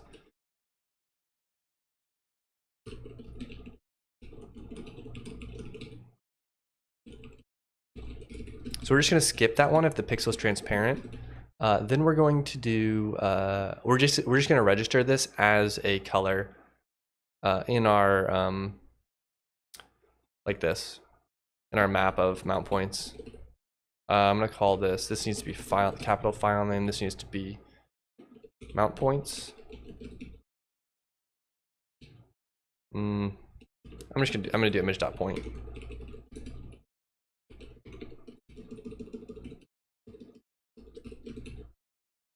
Then we'll do, oh wait, we need to make a mount data.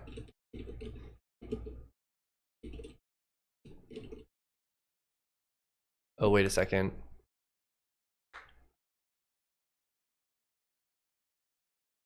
This is per image though. But I think the first thing we'll do is we'll do a little bit of analysis and we'll just print stuff out. I'm gonna put this in here. This is the mount data. It's gonna be file name equals, uh-oh.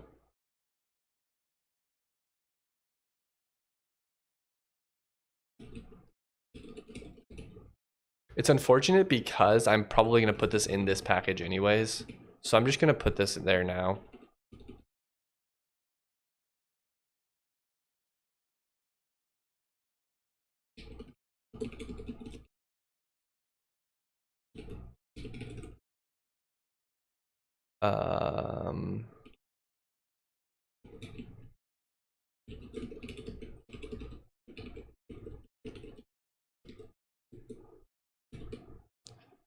Let's go ahead and do this.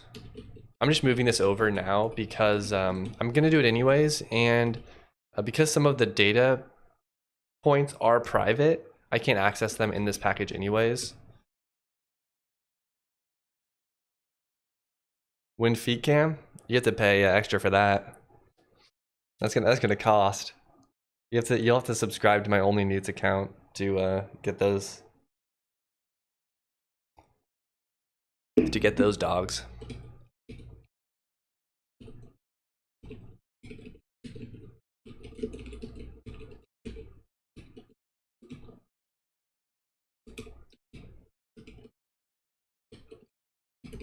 Okay. Images. This is gonna be a list of, what was it called again? Image data. I don't know why I didn't make this public, because I'm pretty sure. Yeah, I don't know. It doesn't really matter. I feel like whenever I make something private, I'm always like, oh boy, now I have to deal with it. Now I can't access this thing. Sometimes it's important, but a lot of times I'm just like doing it because of a habit. Like sometimes you legitimately want to hide some piece of data.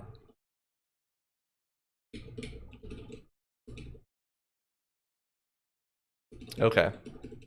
So this will calculate mount points, and I'm not going to have this return anything just yet.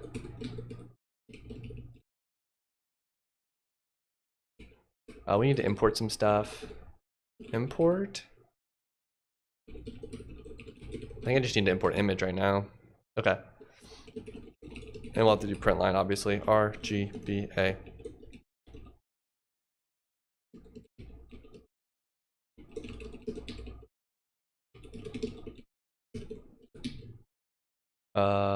RGBA. I'm actually going to do this. I'm going to assume that that's probably going to work. Found one, RGBA. And that's probably good. So then this will loop through all of our images, and we're not really making any mount data yet anyways, so we're just going to comment that out. But we should be able to run, let me go back to MMO app. I moved some stuff around, so I'm still trying to remember exactly how did I do this. Yeah, I have this now. We'll have export. We're going to copy this line. And we're just going to run that. Input ASE/mount. Wait, what file? I'm in there. Okay.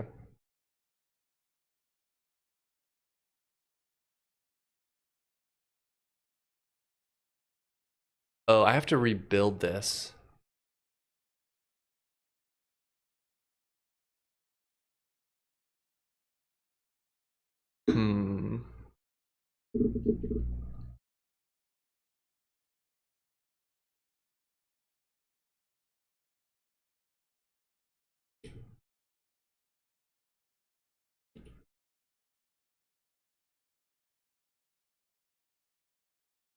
What we can do, I think, is I can just do go install github.com. Wait, I don't think it actually does work.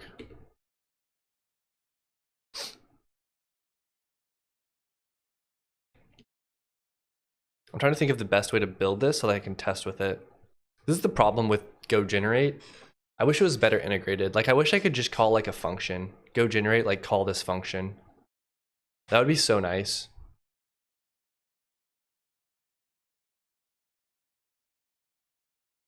What I can do is from here, I can do go run github.com unit of time packer cmd packer.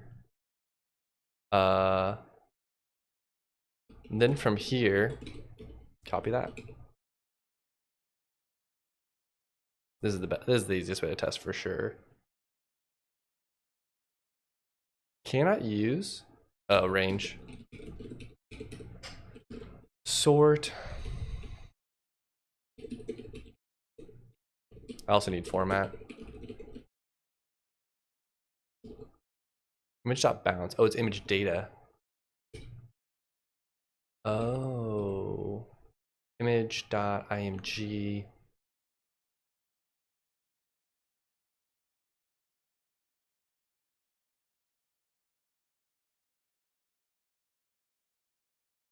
So I think I'm just gonna do that.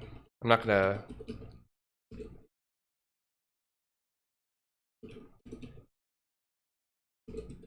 Mount point declared but not used. It should be getting used.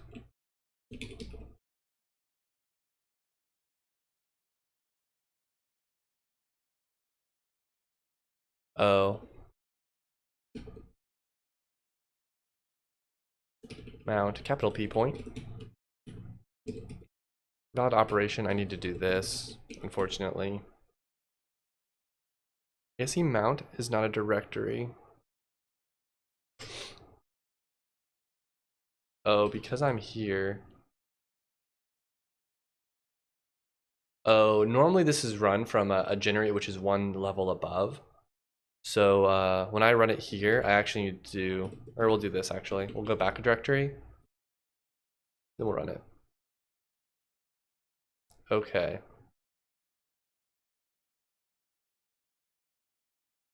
It's crazy how high these numbers are. That's kind of surprising to me.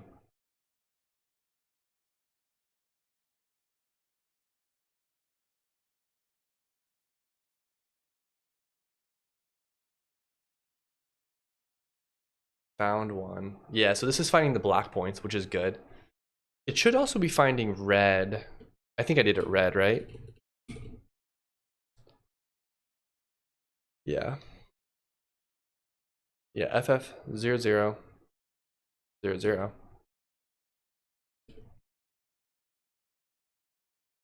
Yeah, so that's this one. So that means F is this number. The hard,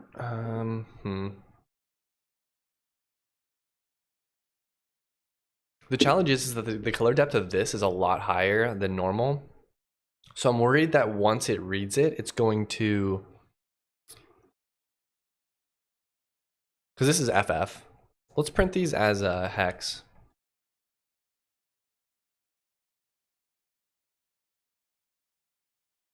What am I doing?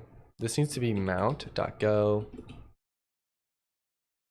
Let's see if we can build this string properly. That's the next step. The other numbers we can ignore though. Like there's a lot that are just like random numbers. That's because I didn't actually specify any mount points. So it just generated the same image. Welcome back, Jomi.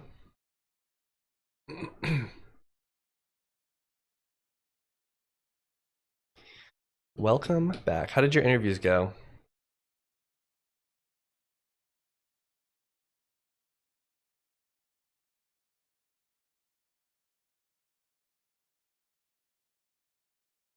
My dad called me 6 times to come open the honey pot.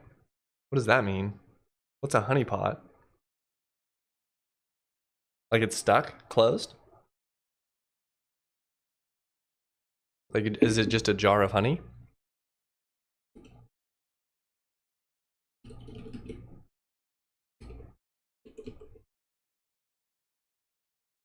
We'll do %x, %x, %x. We'll do a hash in front of it, just for old time's sake. RGB. Yeah, the jar, that's the word. Pot equals jar. Gotcha. This is the only down. Oh, actually, this is correct.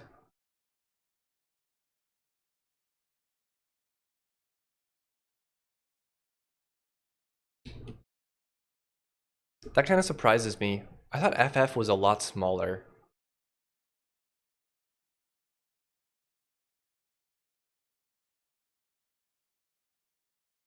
Maybe I'm forgetting my hexadecimal. FF to int. Yeah, that's 255. So how come when I print this number, which is not 255?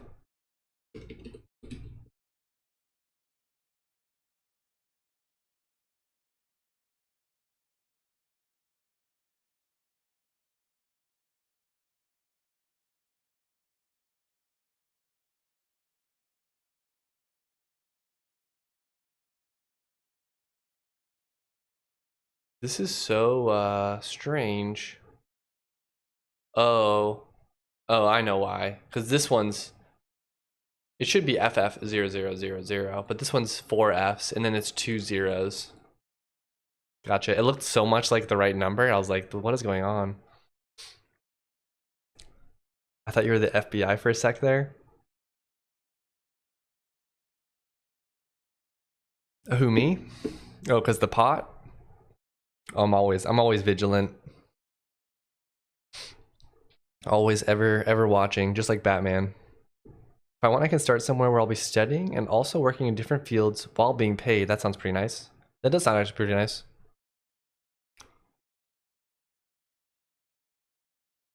I think it's important to do stuff that you're interested in.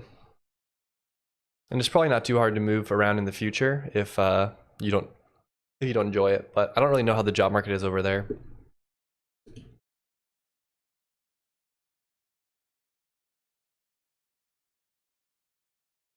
So I can normalize these.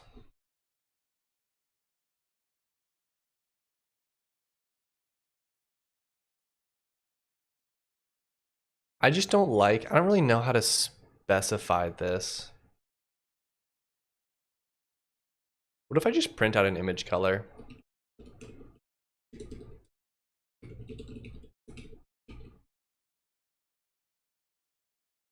Oh, that's actually not that bad. Oh, but it's gonna print the actual type.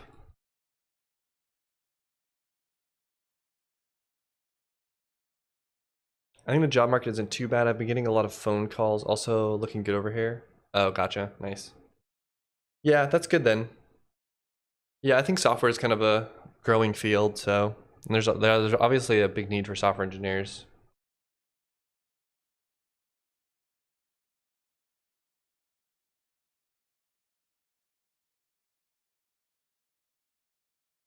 Hmm.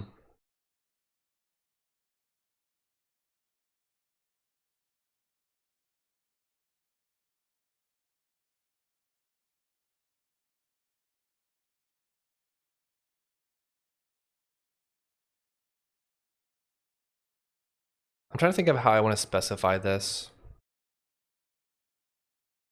Because one problem that I'm gonna definitely fall into is I'm gonna do capital Fs or something like that, and it's gonna mess up. So I think I want this to be a actual hex number. Um,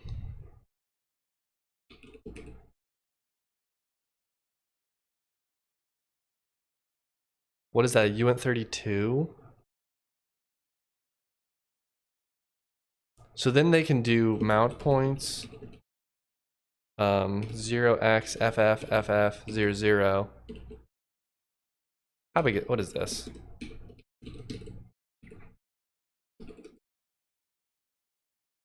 Of course.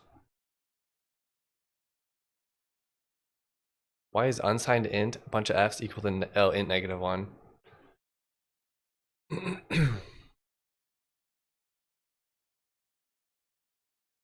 This is how many is this? 1, 2, 3, 4. That's 8, 16, 24. So I technically have 32.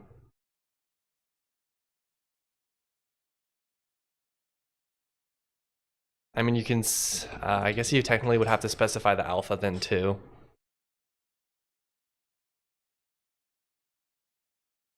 You should use Bitwise CMD.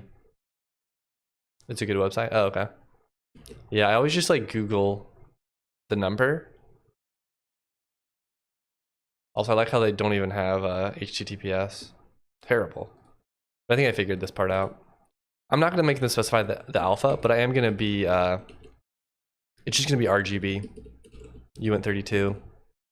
I can't pack it into a 16-bit one, so I have to use 32, even though it technically only takes 24. But that's all fine. So we just need to build this number now.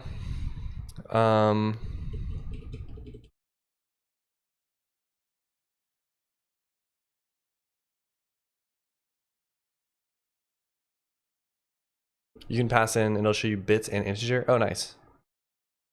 And you can do bitwise operations. Oh, that's super cool. I used to use the Windows calculator a lot, and that would let you click on individual like binary digits. So you could click like a 0 turned into a 1, and it was really handy for like doing bitwise operations. I use it a lot when I forget how the bitwise operators work again. Yeah, I believe that. So we'll make a color key, which is going to be a, let's see here. This is going to be R divided by that shifted by 4, 8, 16,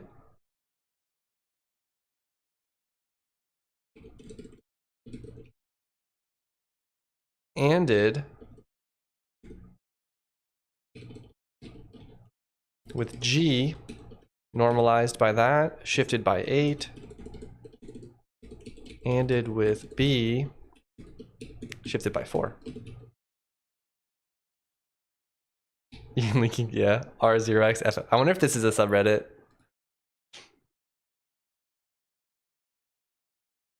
That'd actually be interesting. I don't think this is right.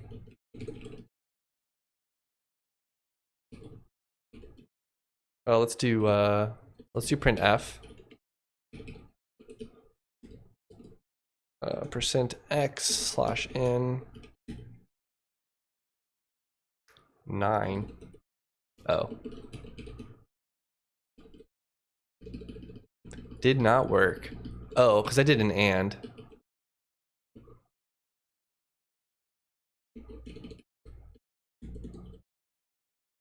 Silly me. Okay, that's not right. But this is actually, yeah, why would I divide it by this much? Because this will normalize it to 1. I think I want to divide it by this. 101. Doesn't sound right.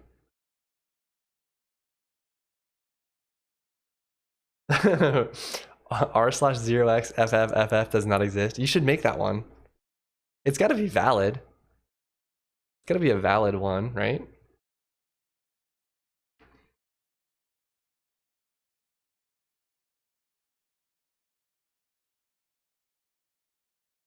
I'm actually not really sure why this wouldn't work.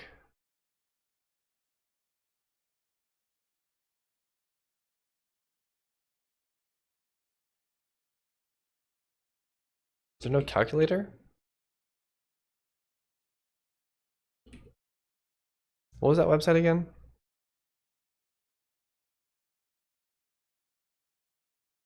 Oops.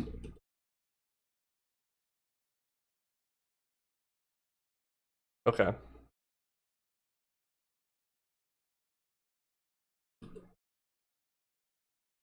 I found it. I found it in the chat logs. 0xFF divided by... No, it's this. This would be like full R, right? Divided by... I guess it makes... Uh-oh.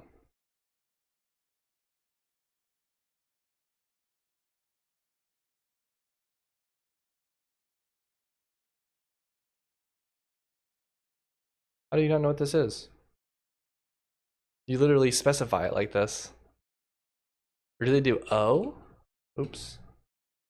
I hit Control P to do the previous command. OX? Oh, doesn't do division?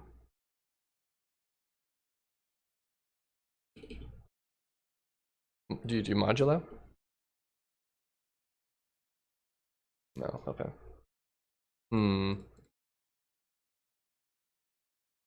Well, I guess we know, like, I think what's gonna happen is, yeah, this will turn into 10. Or this will turn into 10.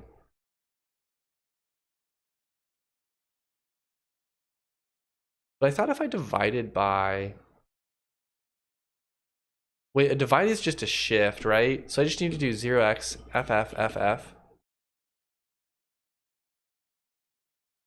Shifted by 8.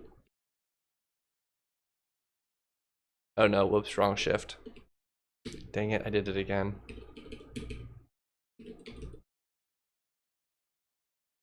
That'll give me that, and that's the equivalent divide. I think that that's the right thing. I'm just surprised that my divide didn't work. I think I'm dividing by the wrong number. I needed to be dividing by a 1 with 8 zeros, I think. But we'll just do this.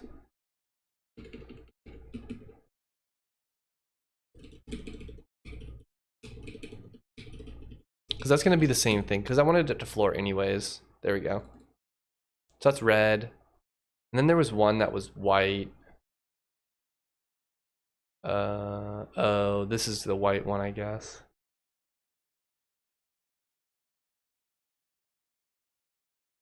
Oh no, I have one that's black. Oh no, white is all Fs. How do I make it print out at least always? I want it to print out always. Wait a second. I feel like this is too many. I wonder if it's not skipping.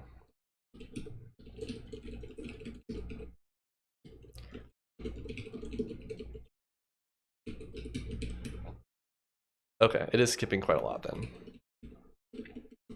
So I'm gonna assume that that's working. Okay, we found one. This is gonna be the color key. And then we can do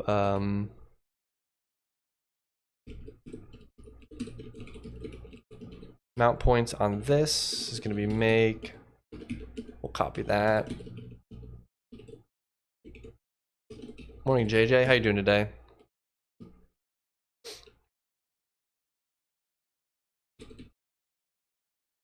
Data dot mount points.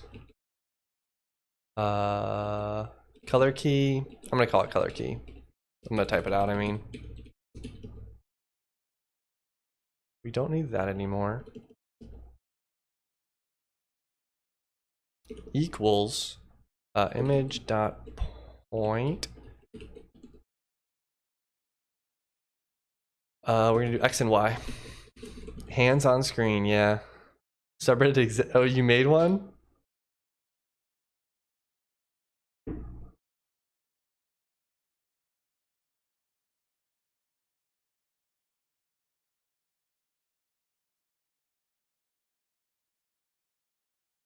Oh my gosh, this guy.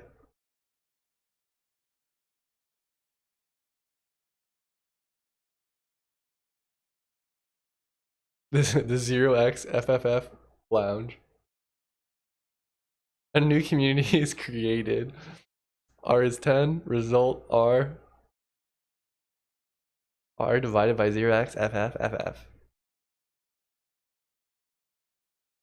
I'm not logged in on this account. Let me be your first member. Hold on.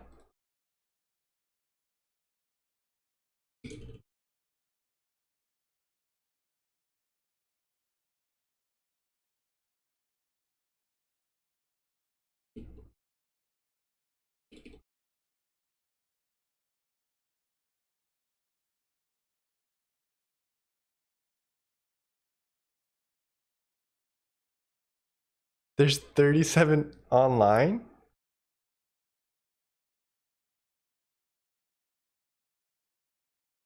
Red value divided by... How is there 37 people online?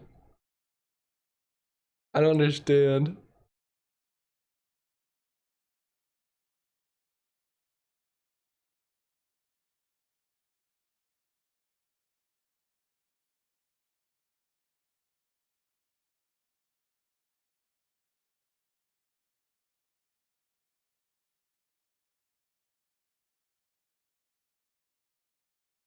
I don't understand how there's so many people online. This is popular, dude. I gotta message the mods. Should I make a post?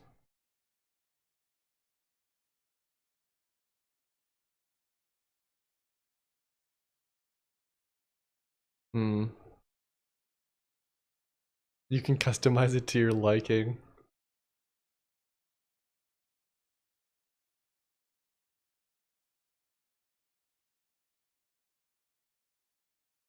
I don't even know what to write. I got nothing. That's hilarious. I like it.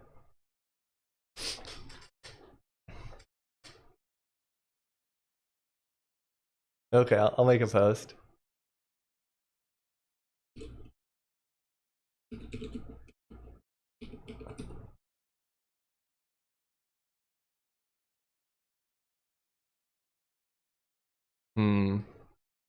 Now there's 41 people online.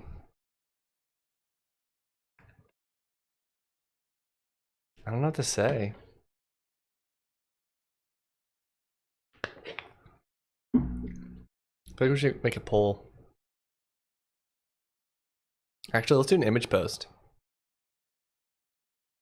It's unfortunate that I changed the code. Now it doesn't even...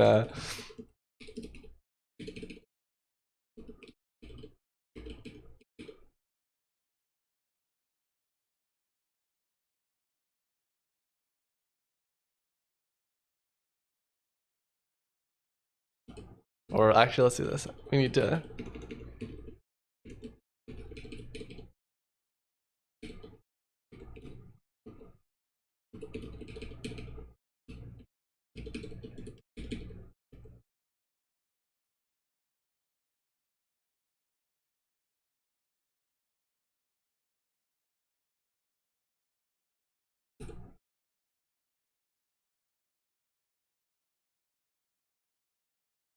Save as...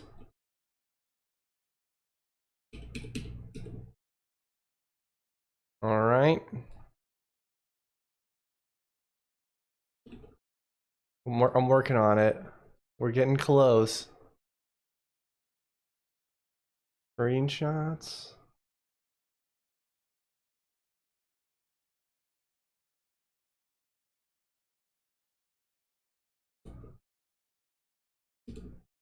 Classic situation.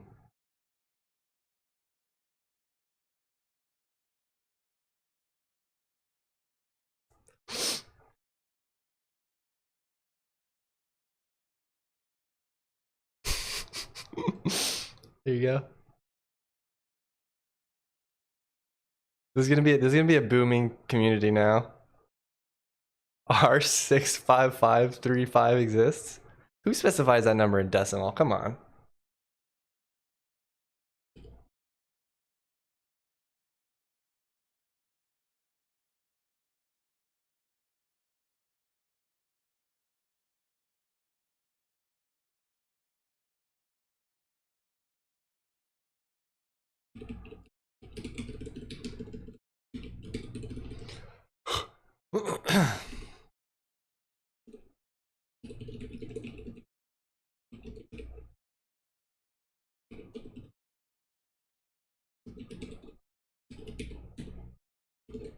Image.point.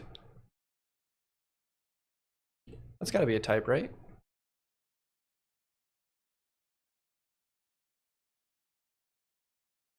I approved your post. Oh, it blocked it. Interesting. I can do PT. I'm just gonna do that.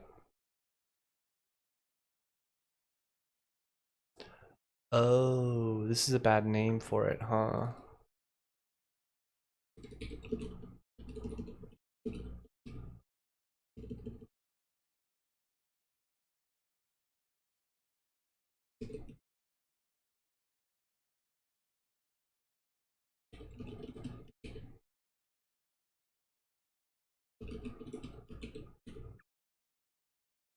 Definitely a shift me daddy moment. What is this? Oh, it's not. It's when it's printing it out. It's not printing it out as what do you call it? A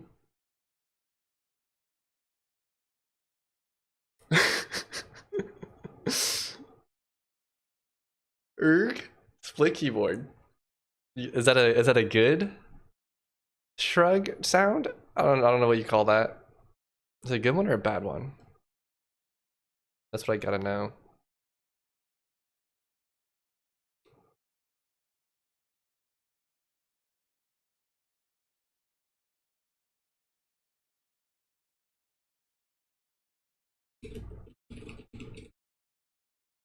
This is gonna be serialized.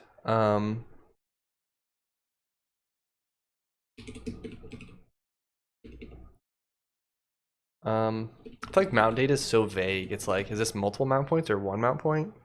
But it is one mount point. I don't really know. I don't really want to call it mount points.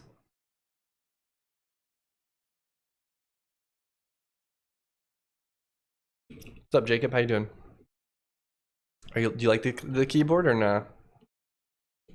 Are you a split fanatic?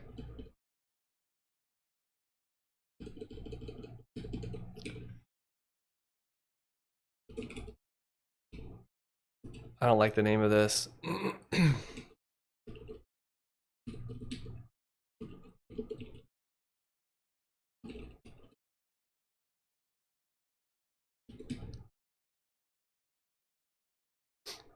Not a fan. I'll stick with my Mac keyboard. Dang. Ruthless. I'm gonna call it mount frames.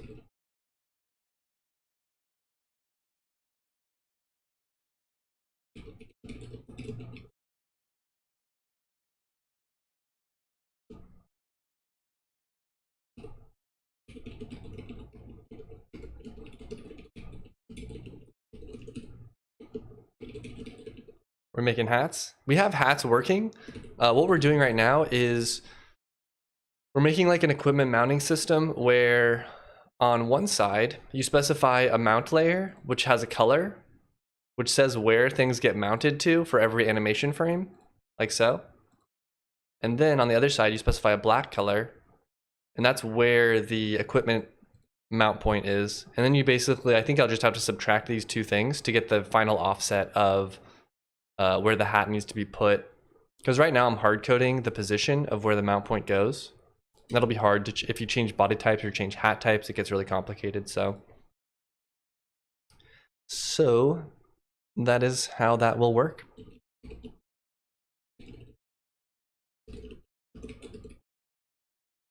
Yeah. It's actually not as hard as I thought it was going to be. Like I basically have done all the data analysis. I just need to output a serialized data or a piece of serialized data that can then be read in, and then I can use that when I generate the animations. So we need to go frames dot frames equals append frames dot frames and no, append is the wrong thing. Data dot file name equals data. So now we'll have a map. We'll basically serialize a map, which is just this. So every file name will point to a set of mount data, and the mount data is going to be color keyed to an actual image point. And then I'll have a mapping in my game that says like red is for hats and black is for equipment destination or something like that. Okay, now I just need to copy some JSON serialization code. Let's see here. I think I have some here, right? Or no, maybe I'm supposed to return this. I should return this.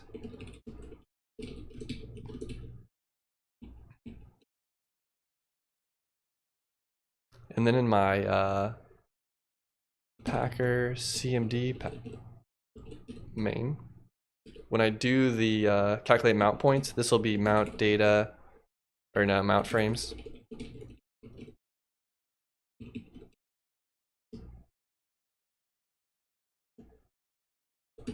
Return frames. Then we just need to serialize this,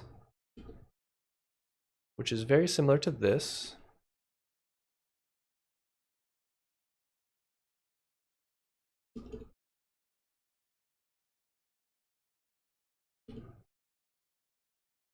It's actually the exact same thing as this, isn't it?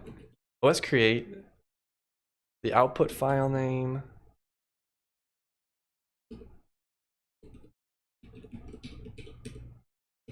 Mount frames declared but not used. Oh, this needs to be, we need to marshal the mount frames, and then data was unused, so this should actually work. All right, let's see how it looks. So now in assets, we should have a mount points.json file. What's it called? JSON pretty print? Yeah. So you have a bunch of frames.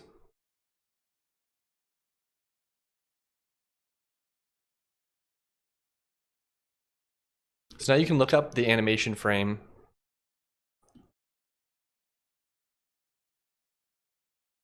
And these ones are wrong.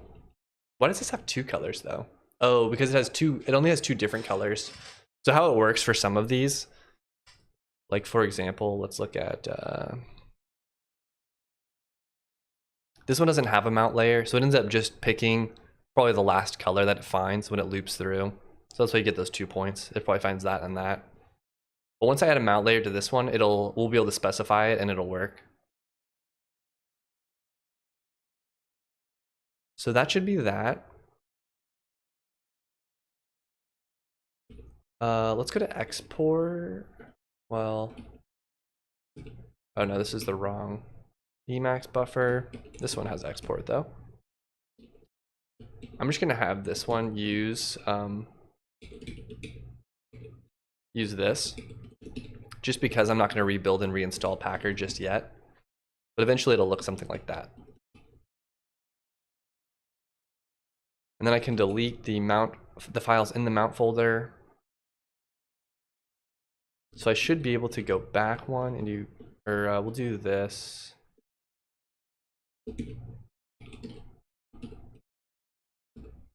We'll do go generate ... And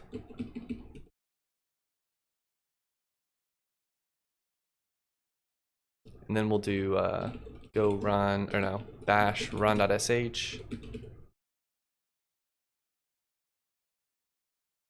But the mount point file should be there now. Oh, uh-oh.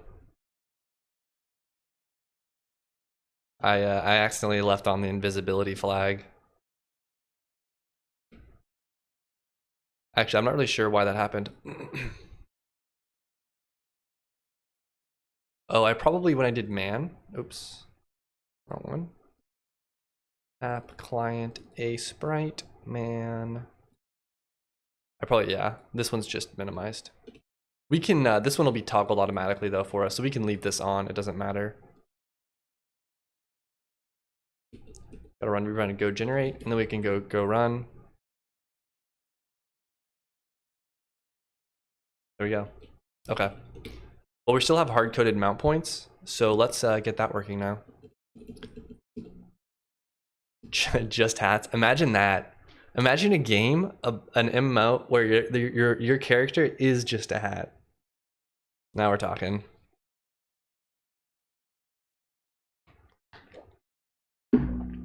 Everybody's just a hat. Even the NPCs are hats. And they wear people on their heads.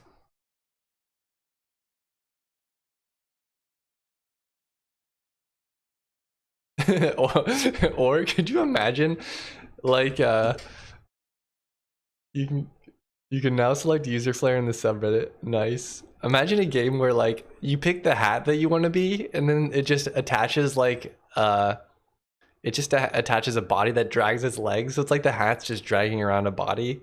It's not even like a walk animation. It's just the hat's moving and it's dragging the body behind it, but the head's like attached still. And then you're basically a hat, and you pick different bodies that you want to drag.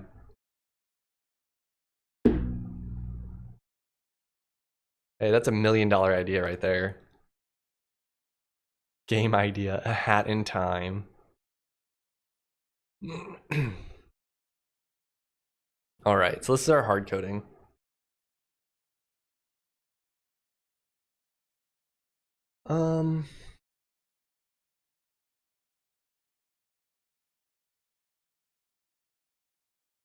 Try to think here. I wonder if I did this wrong. I wonder if I should have done hat as a parasite. Oh, that's a good hat idea. A parasite hat.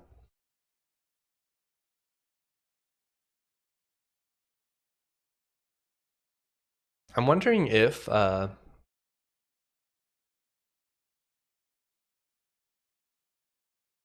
Hmm. Hello kids, daddy is back, says Conifer. I did not say that.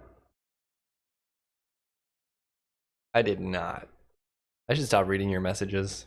Cause I feel like it sounds like sometimes when I read people's messages, I wonder if it sounds like I'm saying that. You know? Like if someone were to just watch it back, they wouldn't know that I read that. It was that I read someone I know, crap. Out of context.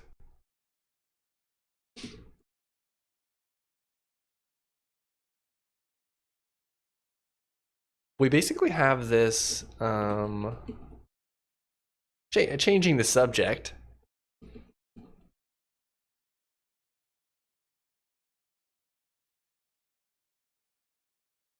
Well, that's a lot smaller.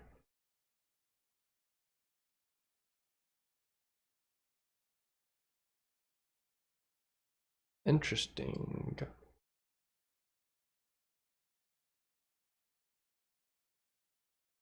Or am I just...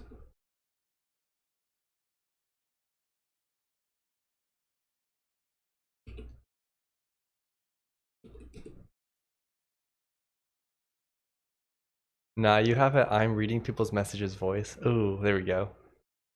That's good.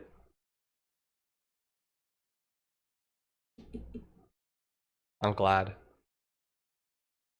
I'm glad I have that kind of voice. That way I have plausible deniability. Oh, I was just reading it. I was just reading somebody's message. It's interesting the man has a... Oh, the man has a mount. Are all of these being added? Because a lot of these don't have mount points. I guess they're just picking random colors though. That's okay though. So we have this. What we'll have to do though, the weird part is no, don't kill it. When I do this, man asset, load anim,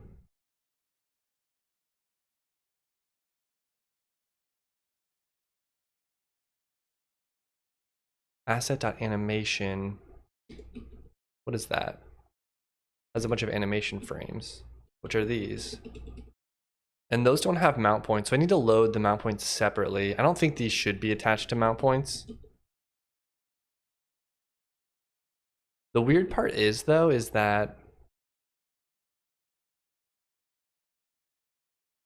I guess this is kind of determinated or deterministic, isn't it?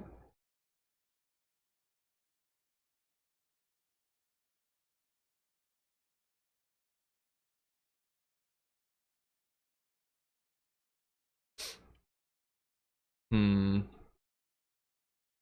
Yeah, so we did make an assumption on that. That's okay, I think.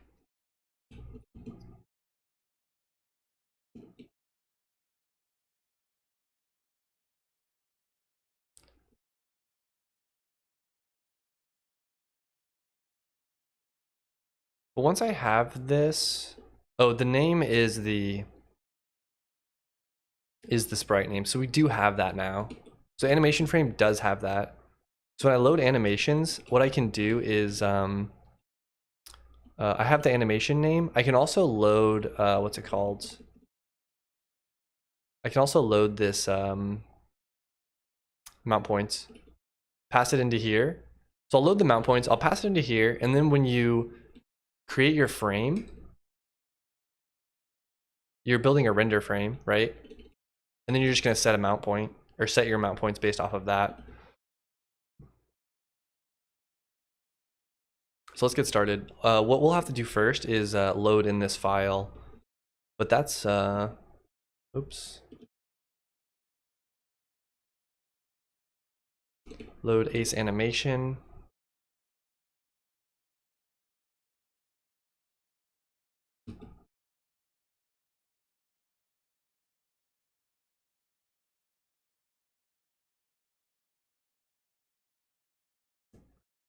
We'll put this ace sheet. I'll put this below.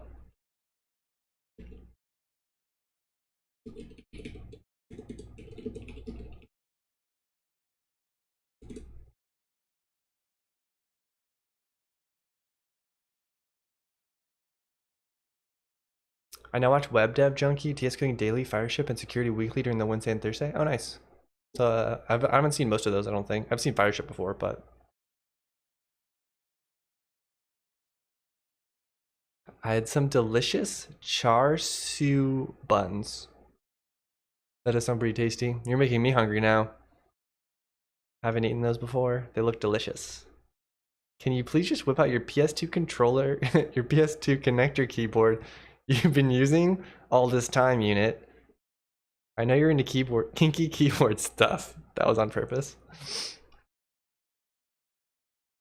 PS2 connector keyboard. I don't even know what that is. I never had a PlayStation.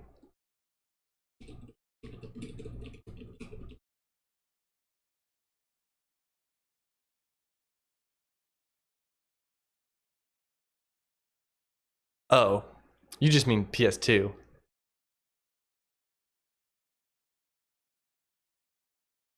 No, dude, this is USB-C.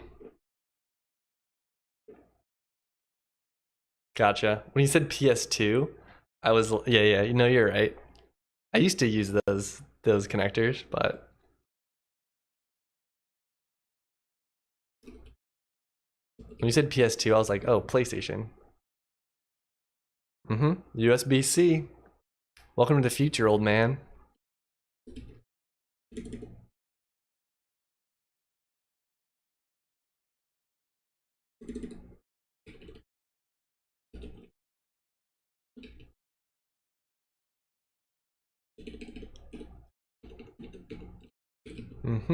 Unit of future. Unit really works in a different way.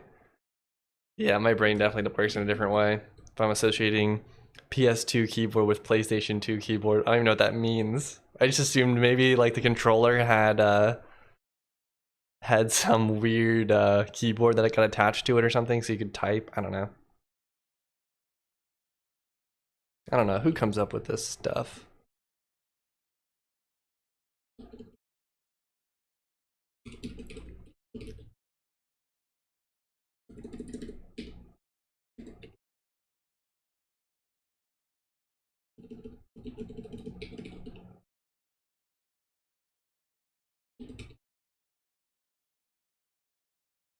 That would be cool though, yeah. Since there's some guy who installed Linux on PS2? How do you install Linux on a connector? That doesn't make any sense. I'm just kidding. Obviously, I know what you mean. That's cool. Yeah, I don't know. I assume it's like, it's got to be some x86 processor, right? Nice, I got one ha-ha out of that joke. That's top notch. This dude. I'll have to ban myself for that one.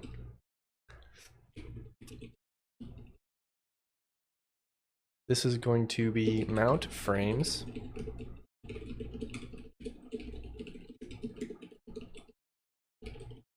We load the JSON into that. We return the error if we need to. Else we return mount frames nil. Please do. I wonder what happens if I don't think I can. I probably can't ban myself. I wonder though. I'm very inconsistent on whether or not I do capital P here. Sometimes I'm doing mount points, but this function I did mount points with the lowercase p. Try it? No. No thanks. I want to get imagine if I just ban myself. I can't even stream anymore. I have to delete the account. That'd be sick.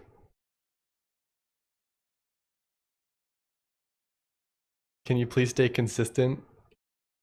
What do you mean?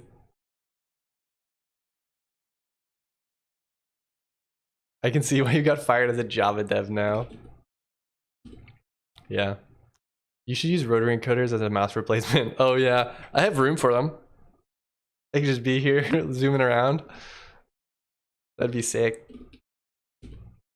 I could be even more weird, you know? I could have like, yeah, I could have weird stuff like that. I could have even a crazier keyboard setup than I even already have.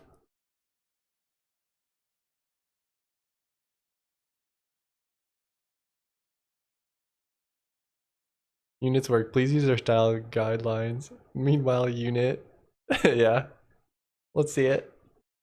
I might have the mode wrong. I think if you write code, I'm not going to see it.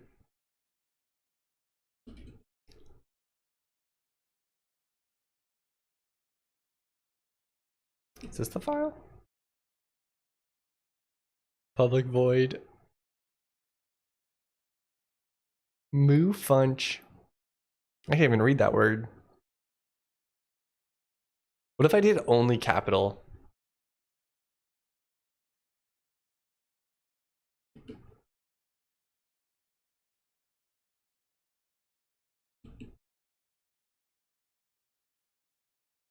Only capital types. That's what we're going to switch to.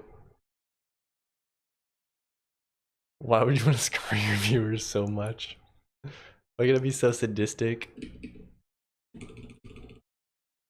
Too late. That was going to take a long time to undo. Uh-oh. Okay.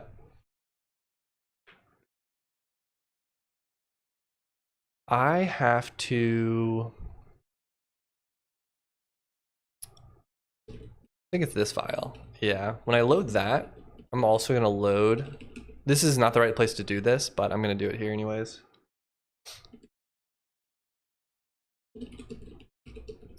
Or what did I call it? Mount frames? Assets, mount points, I think. Mount points.json. Joey Boy using Rust is scarring for him enough. I have to be careful with the younger audience. Yeah, they're very impressionable. Oh yeah, nightmares too. I didn't even think about that. Thanks for reminding me.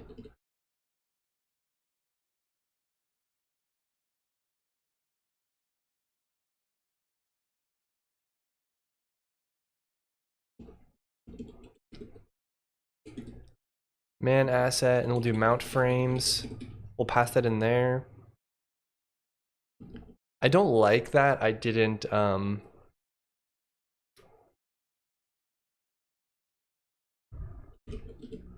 don't really want to import Packer, but I'm gonna just temporarily. I'm gonna put a to do though.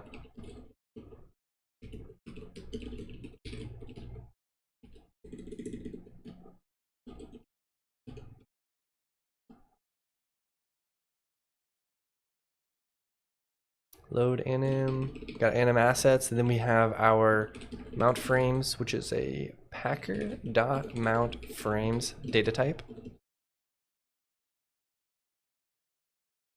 Now I should be able to do, well,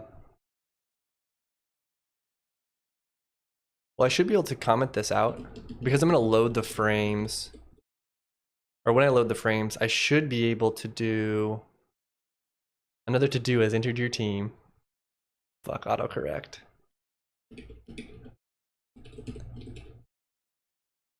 There's always more room for another to do. I've started doing this though. I'll do like a to do bang if it's an important to do. That way I can filter. I'll do like a grep search for all my to do exclamation points, and then it's like, oh, here's the important ones.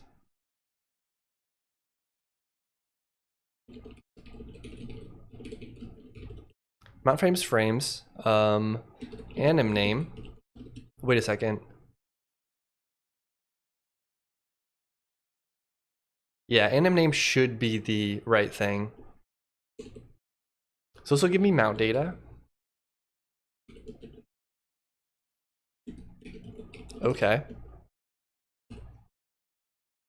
Oh wait, I probably want to do it afterwards. But before I append, so I want to build the frame. Build the frame.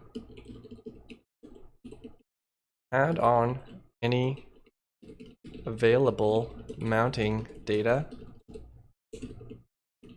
Append it. Okay. If okay, so if we're able to find mounting data, we'll do render frame. Also, If Unit is doing a hand cam, then we're slowly reaching the peak of what it was like, what it was on live, the Twitch live stream, boys. Face cam soon? Nope. We'll never go back to that.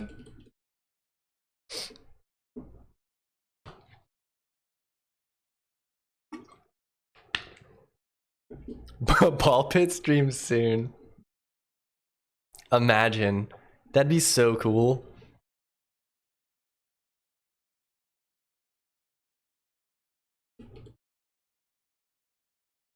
I'll have to do a, I don't know. Do you guys know how Dream had his face reveal thing? Do you guys ever follow that?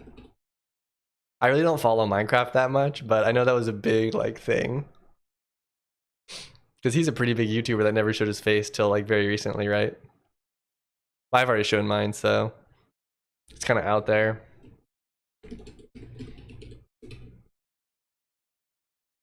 It's just, I don't know. Just call up random people and show your face. Whose face reveal? Dream. Yeah, Conifer's the only one that's seen my face. Him and my mom. She's seen it too, obviously.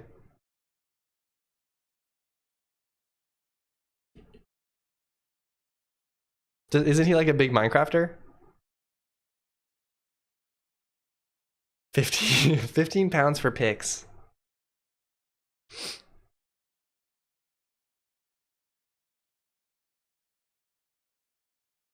The only thing I watch from Minecraft is Minecraft speedruns.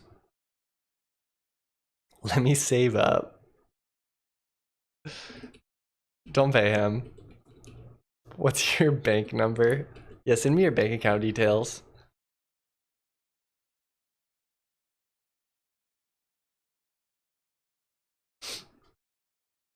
Send it via PayPal. Gosh. For Minecraft, I still like Etho. Yeah, I don't know. I don't know him. I don't know why I got into watching Minecraft speedruns. It's like very soothing. Because it's just a lot of like, it's a lot of them just like resetting over and over and over again. I don't know. It's just kind of like, it lulls me to sleep. So I watch it sometimes. I'm totally not going to charge back after you send the pics. All funds will go to Unit Facecam Foundation. Petitioning Unit to Facecam. I could, I don't know. It's just less, I feel like I have to like, I don't know. I feel like I have to like get a little bit dressed up to Facecam. Hand cam is easy because I can just like, you know, I can wear my pajamas still.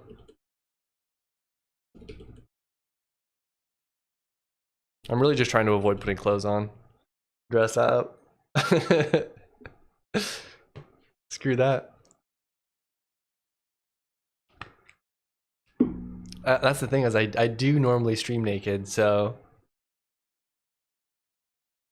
why not do my suggestion of pixelated face cam? I guess at that point though, I feel like I should just do a cam. Do a cam show for you boys. I mean a face cam. Sorry, that was a slip up. Just it was a minor slip up. Snap that. Does YouTube have clips? Now that you say that, I haven't spotted any clothes in the face cam. Yeah, exactly. I have this very tactically placed, so you can't see anything. My desk, you can see a little bit off the desk right here.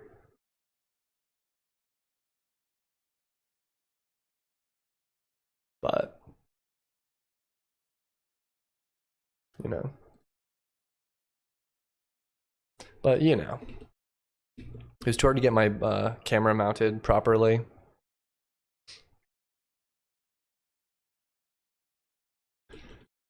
Let's see.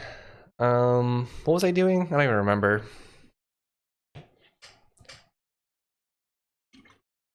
You guys can see my cool coffee mug of the day.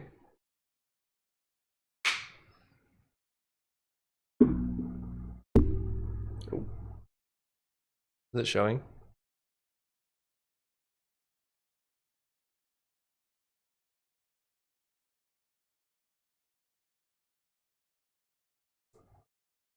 Yeah, this is RuneScape.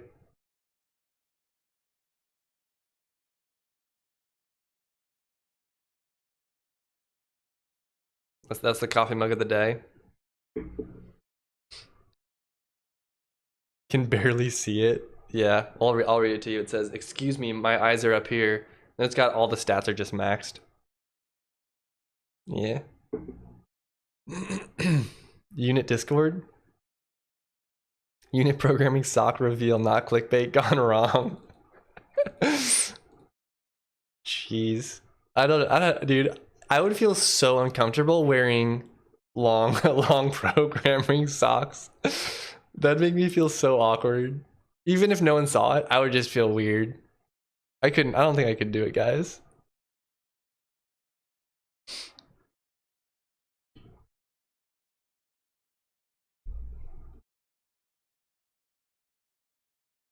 I don't even remember what I was doing. Oh yeah, mount points.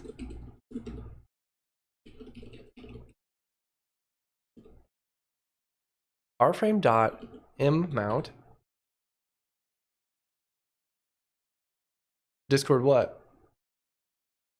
Discord is what you're doing. Oh, send a picture of my cup? My mug?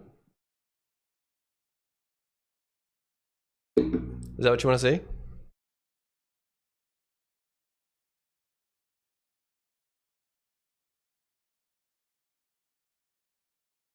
Oh, vid.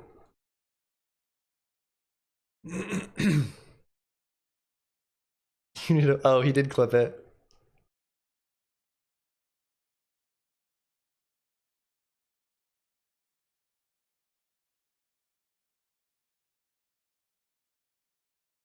I can't hear.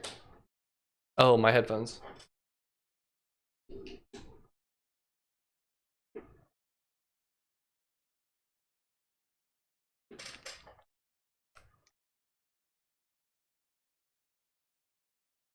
Oh, crap.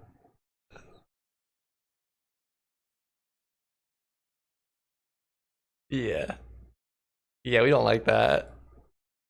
Oh, you guys can't hear? At that point, though, I feel like I should just do a cam. Do a cam show for you boys. I guess at that point, though. Uh-oh. Hey, I did clarify after. This is gonna be one of those like those like where they, yeah, I did ask for it, I guess. That's way out of context though. Cam show win?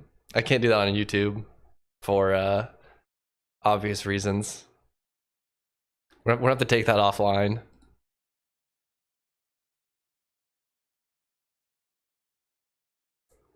Do you guys really want to see my face that bad? I don't know. I could do it. I could turn my camera on again, like the good old days. I really, unit offline meets up with crocodile. Gone wrong.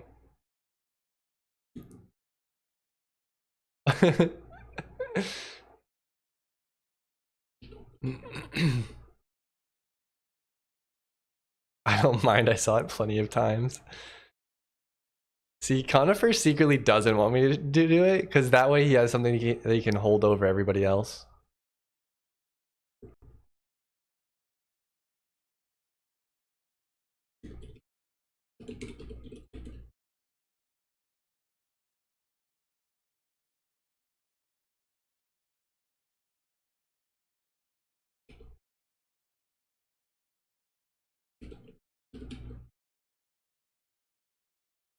April Fools would be a great time to do a face reveal so people think it's a joke. Quick face reveal. Yeah, don't do it because it requires programming socks. Today's not going to be the face reveal day. I feel like the problem is, I'll feel very anxious if I hold off on doing it for a long time, even though like I've already done it. I don't know why. Like if it ends up being a big thing, it's gonna stress me out.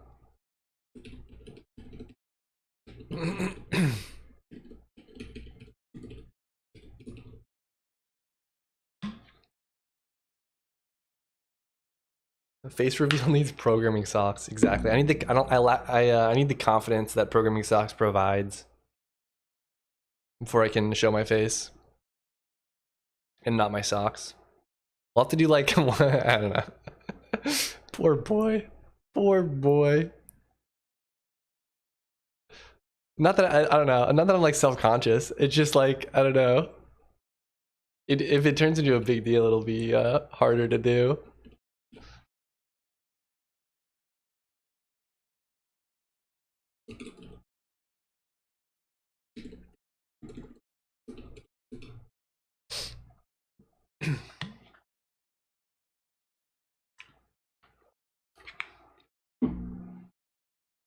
Programmer socks plus programmer headband. I always wear my headband. Yeah. I don't know how would you like what if you start sweating, you know? You can't have sweat drip in your eyes while you're coding.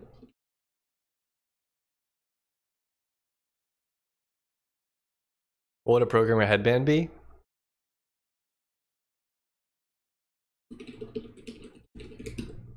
They sell them all over. See? I personally wear this one. Cindy crushes programming. DIY flower headbands. I don't know any I don't know any programmers without headbands. Same. I've literally never met one programmer who doesn't wear a headband. Oh, I forgot to do fingerless gloves. I feel like that'd be I would have been super edgelord if I did that. And that would have been sick. I should get some. And then when people pop into stream who've never seen me before, they'll be like, they won't realize that it's ironic, and they'll just think I'm a weirdo. And that's really the thing that matters the most to me. This is gonna end up with Unit wearing a maid dress. Yeah. It's always that thin beanie, fingerless gloves, and tons of dirty plates in the background. I personally use a special gold and pink edition. Nice. Yeah, that's a good one.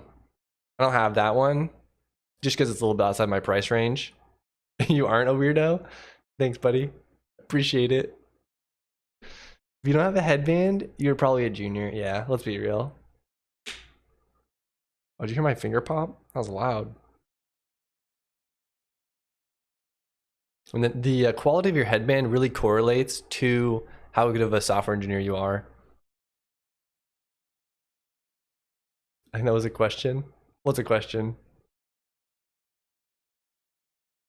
I think it was a yeah. I'll let you be the judge of whether or not I'm a weirdo or not. That's my answer to that question. And I know the answer to that's going to be yes. So that's why I'm confident in your decision making ability. I'm confident you'll be able to answer that question for yourself.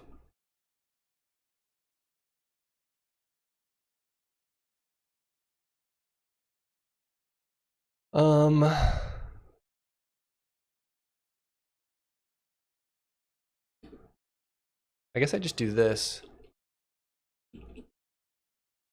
Mount data. Let's see here. I need to go to mount.go. I already got the frame. Now I have mount data, which has the file name. It has the mount points. Oh, I need to do this. Hat point. Okay.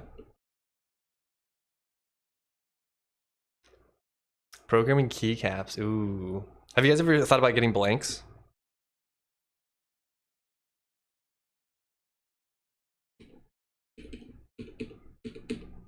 So this will be red, which is for hats.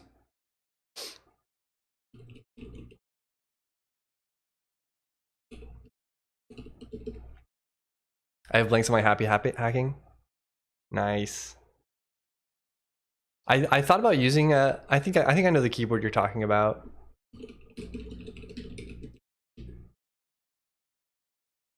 That one's got a weird. It doesn't have a control key down here. Where are you? Yeah, and that messes me up. I would have to have this key, but it's missing one, which is fine. Because I use Emacs, it makes it hard if I don't have certain keys. But it looks like a nice keyboard. Hey dude, what's up? Are you doing the game from zero without any API engine? I'm using OpenGL for rendering. I haven't done anything with audio, and then I'm using Go for the language. So it's mostly from scratch, not all of it though. And then for art, I'm using Asprite.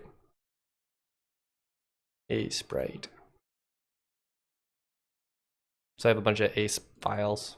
There's a little man running around. Right now we're building a mount point system.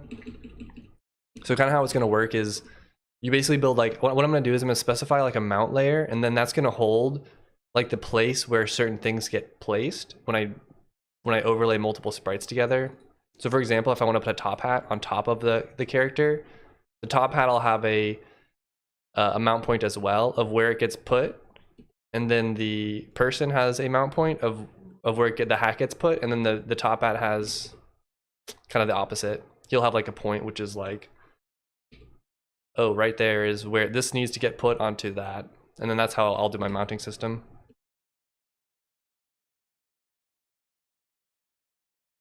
Yeah, I thought about getting blanks for my keyboard too, but then I was worried I would not find my symbols. I'd probably have to leave my symbols on.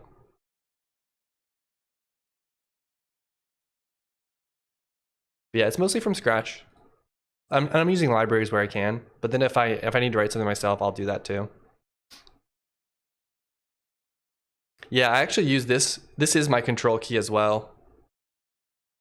I guess I don't even have a, because this is shift. I guess I don't have a left control anymore. Because this is my shift key, I'm pretty sure.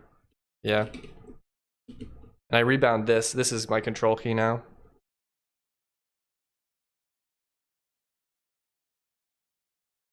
Yeah, it'd be fun to have blanks. I feel like I don't use them that much. Like I don't look at my keys that much, except for my symbol and number keys. Was that the French flag? I don't remember. I might have scrolled past it. Why even? Blanks are cool because they're cool. It's like it's just how you become an elite coder.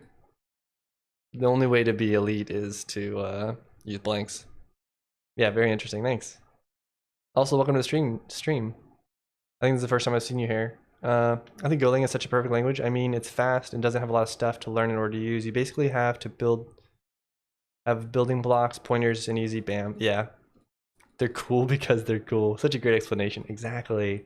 See, I knew you'd understand. Yeah, I like Go a lot. Go does. I think there's a few issues I have with Go, and they're mostly around like some of the performance things. Like I have a video that I'll be releasing soon, which will kind of go into a little bit more detail. But I'm writing an ECS system, which kind of manages all my data in the game, and writing iterators that operate on that data is really hard. It's hard to do that in like a high performance way. So I have to take like a big performance penalty just to like not deal with data in slices. So it'd be nice if Go had some way of like writing iterators. Because right now, like if you have, like for example, if you have some type like this, my data, then you have like some internal like slice. Or actually this is int. But and then someone wants to use this data struct in a different package. They can't have access to this slice, right? So you're trying to hide the slice because you don't want them to like mess around with it. So what you would normally do is you write an iterator that iterates over that slice, but Go doesn't have a really fast way of doing that, even with generics. So there's some problems with things like that, but that's the biggest problem I think I have is just that.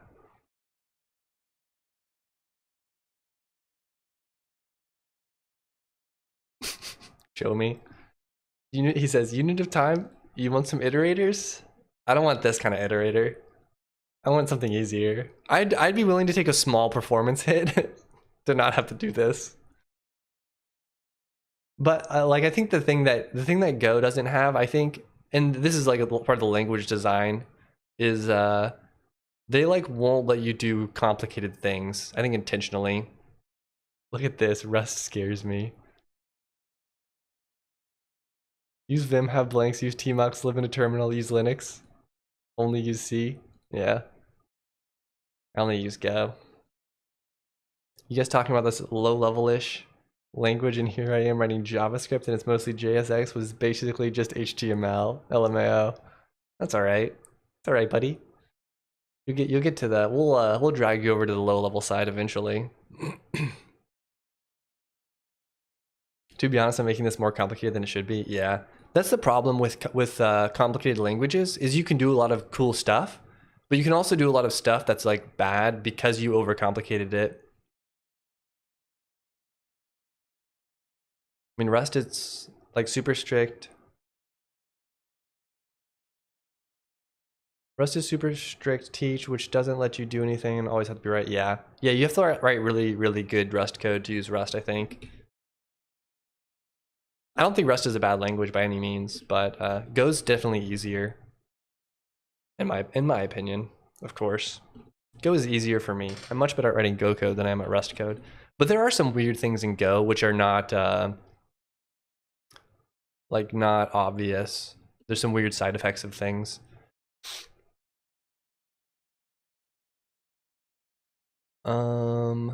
Hat point.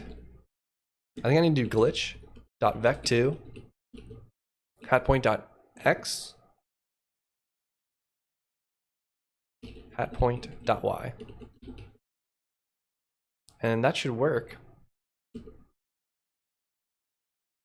Watch this. Oh, I thought this was gonna compile. Oops. That would have been so cool. I would have been such a boss.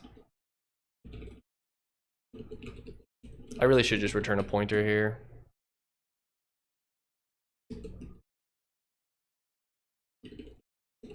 Course. Frame. What is this? Wait, why did this break? Oh, because I was messing around with making things capital and I forgot to change it. Have you guys ever used books for learning programming? I think if you're learning programming, I guess it depends on what you're trying to learn. My opinion is that if you're just trying to learn how a programming language works and you're really learning the basics of programming, you probably don't need a book for that. You could probably just watch like YouTube tutorials on programming. I think a lot of the traditional ways of learning programming, I don't think are like super good. Like they'll teach you like a very opinionated way of programming, which might not be the best way in the future, I think. So I think the way to learn programming is do a bunch of tutorials. Then once you've done, like once you know how to program generally, you can start getting books that teach you specific things. Like for example, if you want to learn networking, you can buy a networking book and learn that.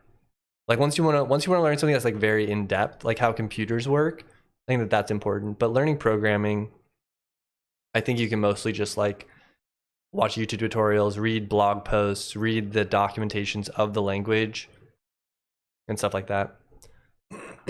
That's how I would do it personally, but also everyone's got their own learning style. So if you learn better from reading books, that's fine.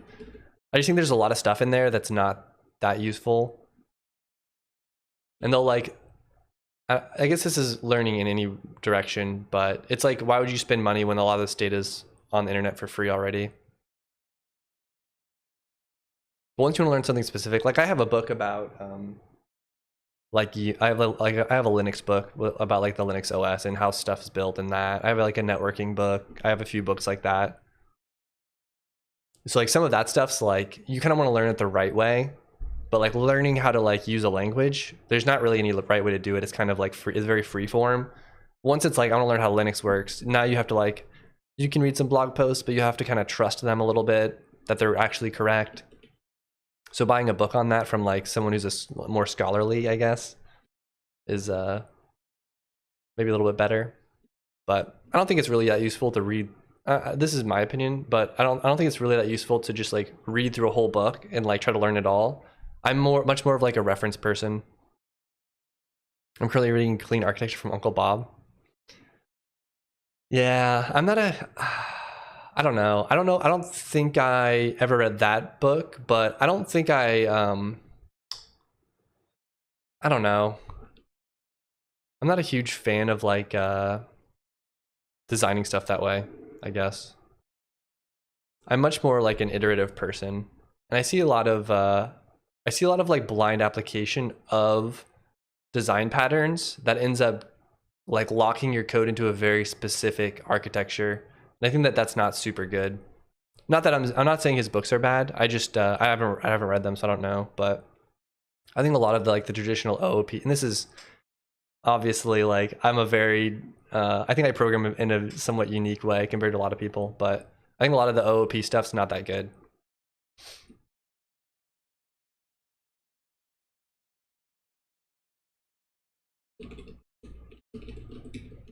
But I mean, look at my code. I have a billion to dos, so who am I to talk? Last book I read about programming had some horrible MySQL injection PHP as well. Yeah, that's the thing. I think you need to. I think it's good to get a lot of different variety of information given to you for learning purposes. But I think you should never blindly trust what someone's telling you to do. Like I think you should be very like you should very heavily scrutinize everything someone tells you to do with regard to like how you program stuff. Because I just see a lot of like oh, I'm doing it this way because like that's what I read in this thing, or this is what someone told me to do, or like someone said this was cleaner, so now I think it's cleaner. I'm not trying to like shit on anybody in particular or anything like that. I think there's a lot of good advice, but I think the other thing is I think um, there's so many different types of programs you can write, and people like, for example, I'm very shoehorned into like game dev, and like how I build web services now is like a reflection of how I've programmed for building games over the years. So like all of my advice and the ways I think about solving problems are very much in this domain. And then you have people in like the web services domains, and they're very like they think very differently from me. So I think that that's why you don't want to like blindly trust people, because people will give you advice that aligns with their way of thinking. And like I'm going to do the exact same thing because that's just how I think about stuff. What's up, 2FA? How you doing today? Anyways, that's my rant.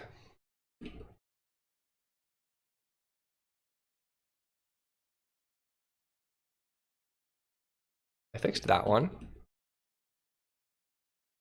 Mount frames.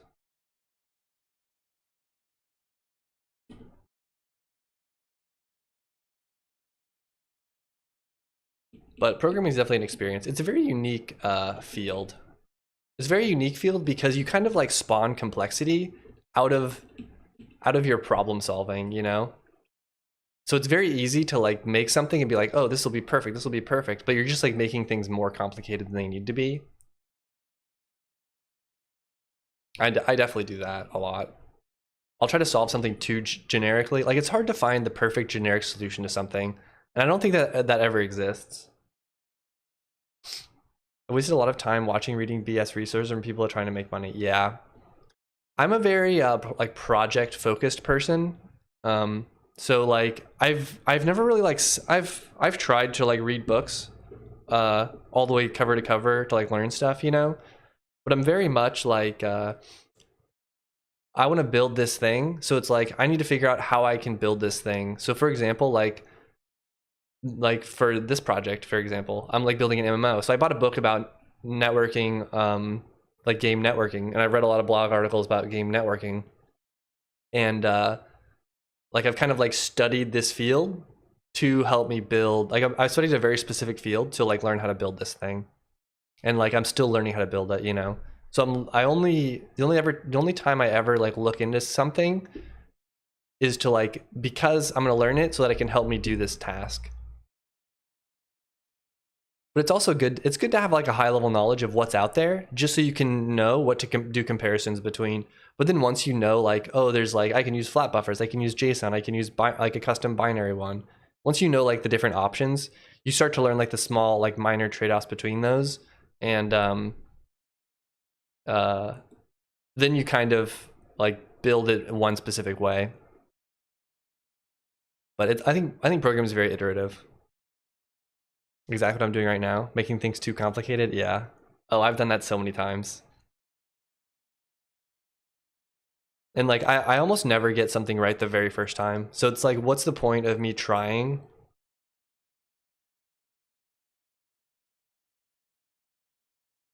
I'm very much like, I want to build this and it's going to be terrible. And then I'm going to be like, oh, it's terrible because for these reasons. And then I'm going to rebuild it.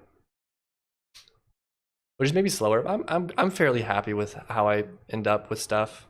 Like I'm happy with how my rendering library turned out. I'm happy with how my networking stuff is kind of turned out or is turning out.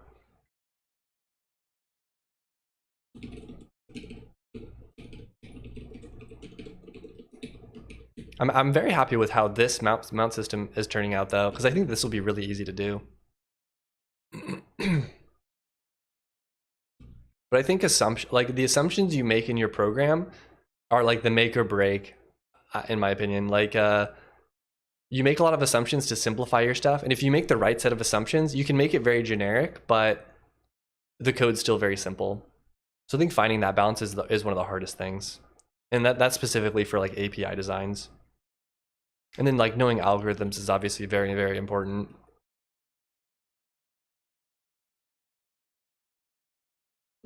Oh, this is the wrong load mount points.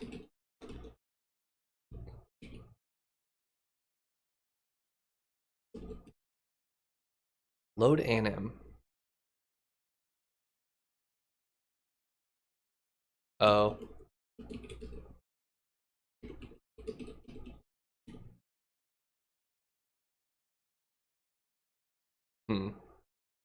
Mount frames.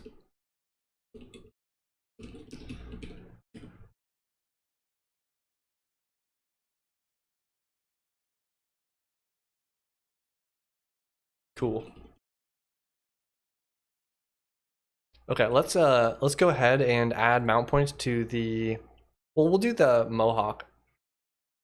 I'm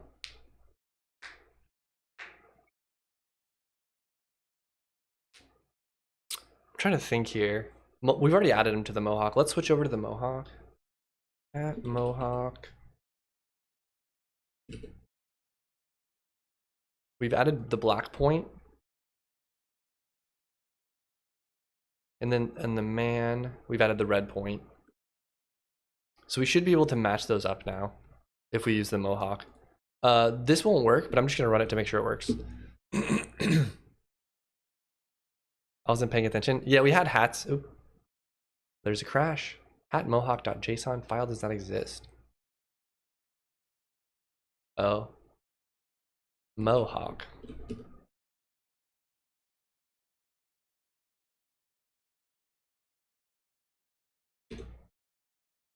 Yeah, I added hats back already, but now because I want the hats to be like very easily mountable, because I was kind of just like tweaking these numbers, and it changes per hat and stuff like that. And I was ending up tweaking a bunch of hat sprites to like have weird spaces above them just because I needed to.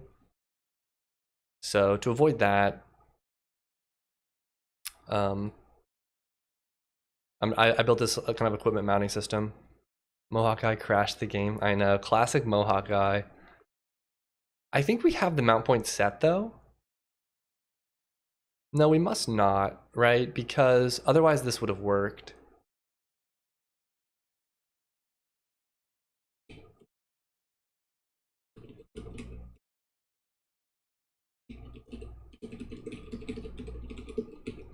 Wonder if we even found it. One thing about Go is I wish they had just some like always imported logging thing.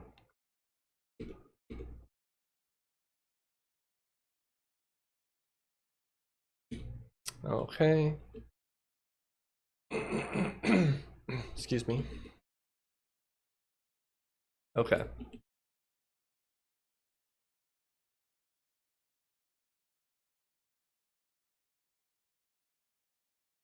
Let's do this. Anim name. We'll do anim name.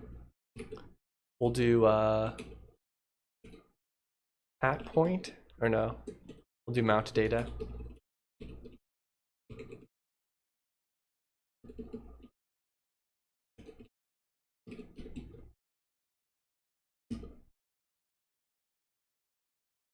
Isn't there print line of something? I think you have to do format.println. Is there print line? Ida left, Ida left, Ida left, run left.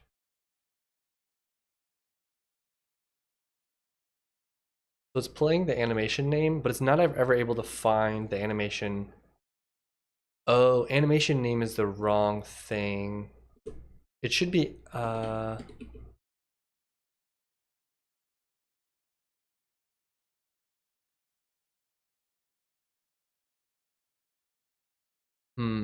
this is the animation name, which is the wrong. I really want the file name.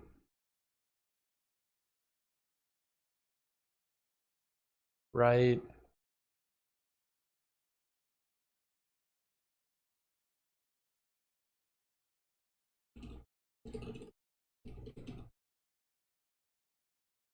So I'm gonna do this. Oh wait. Oh wait, no, we can do animation. Let me just hop back really quick. So you have an ace animation.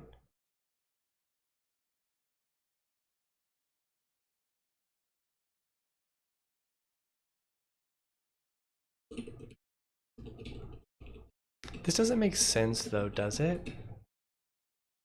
Because this is gonna be a bunch of,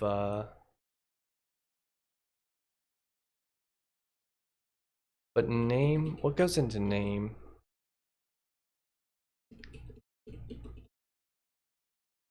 Name is sprite name.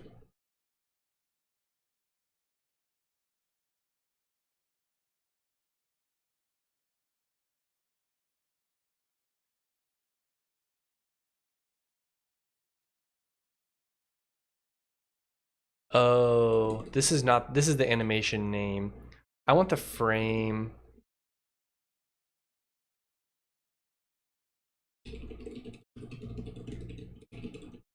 This is what I want. I want the frame name, not the animation name. Oh, it's a good start. It's at least shifting. So it was able to find the positions. Okay.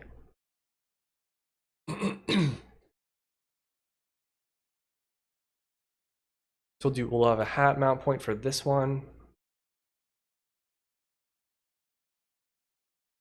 And then we'll do a black one, which is gonna, I don't know really what to call it. I'm gonna call it like destination.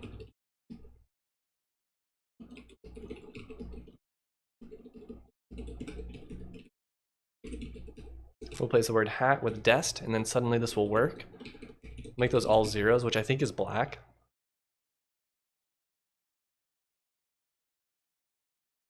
So now the hats will have, or the mohawk will have a destination point, which isn't actually used just yet, but when we do a, it's actually weird that it shifted to the right. I don't know why that would be. I also like how this layer is called top hat, but that's okay.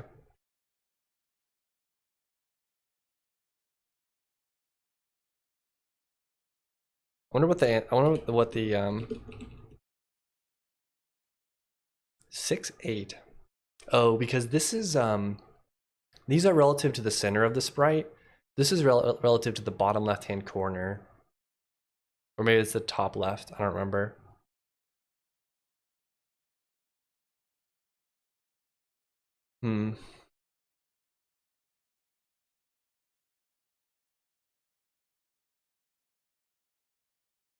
But let's see if this is right. This should be hat mohawk 2. 6-8.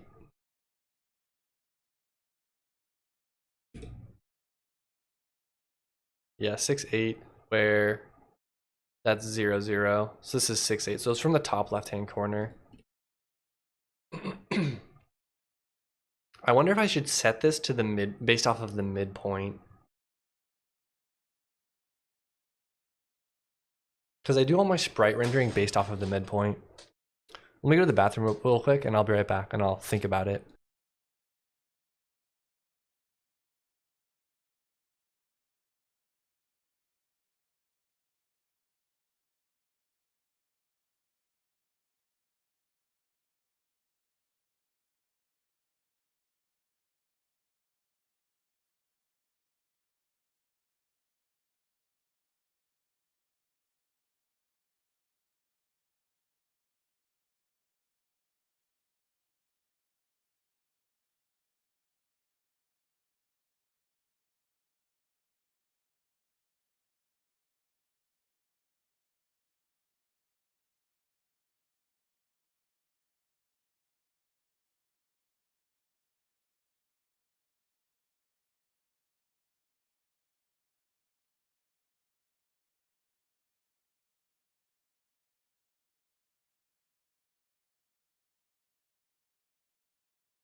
All right, I've decided. What we're gonna do is we're gonna first adjust it based off of the destination mount point of the hat when we render the hat, and then we will then we'll what's it called? Then we'll go through the mounting script, and we'll edit that to do things based off of the center point of the sprite rather than the bottom left hand corner. And that'll be a pretty easy computation. So when we render an animation, play animation, you have this hat.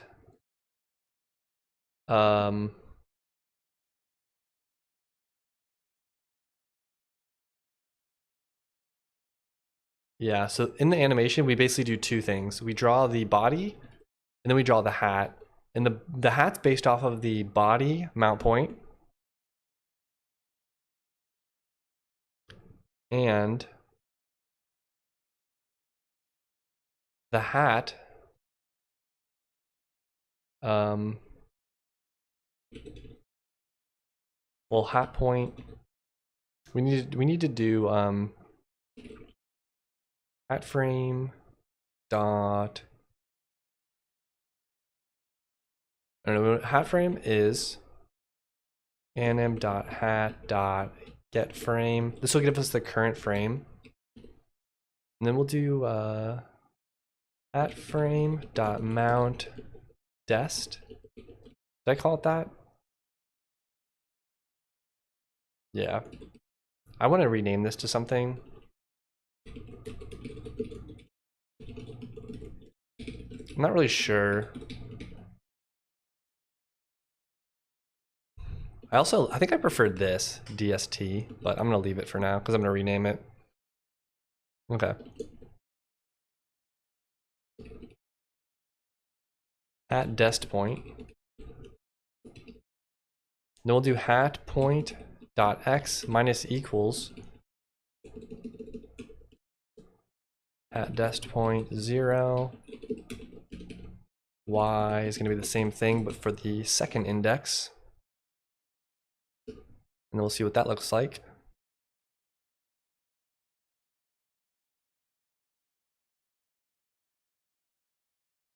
It's weird it's going up while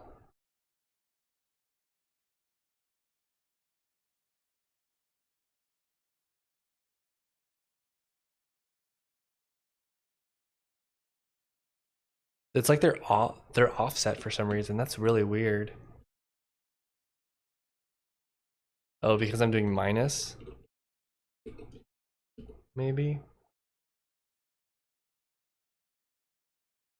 Oh!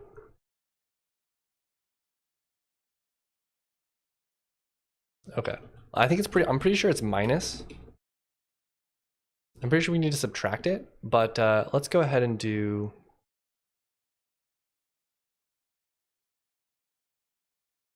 Let's go ahead and we'll change the...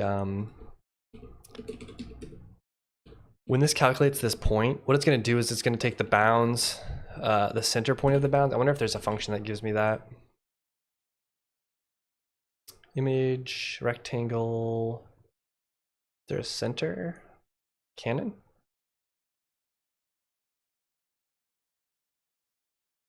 Dx, dy, empty equals inset, intersect, overlapped, size, string, sub, union. Okay. Guess not. We'll have to do dx divided by 2. I think it's going to be our bounds dot dx divided by 2 minus x. Is that right?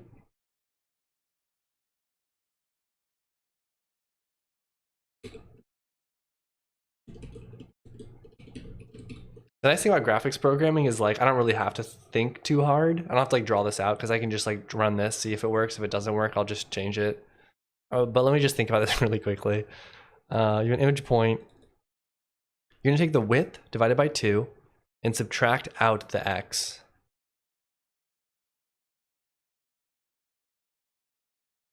So you're basically taking this point No, I want to do the opposite direction. I want to take this and I want to subtract out that. I think. But I have been known to be wrong before. Regenerate, and then we will rerun.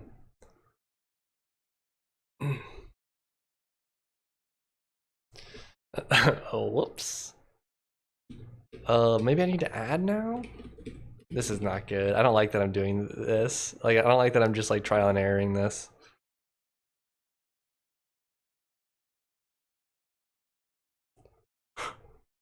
Load. Well, let's look at this actually. 0, 3. -1, -4. That's not right. Actually,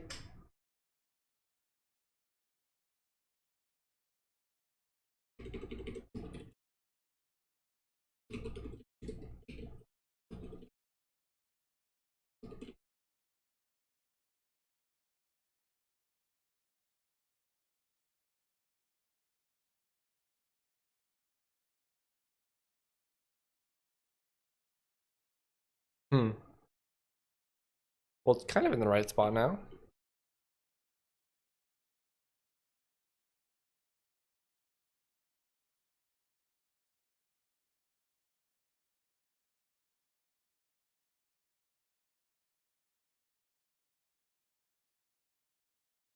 Oh, I want to look at compile. Let's just think about this really quick. So this is 0, 0. So that's that. So if I take this subtracted by this, if I take this minus this, that'll be that arrow.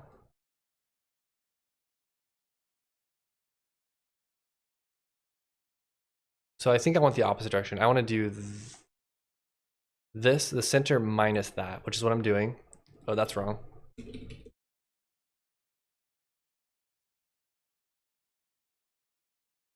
I think that's right, actually. This might actually be correct now. Nope. Oh, I forgot to regenerate.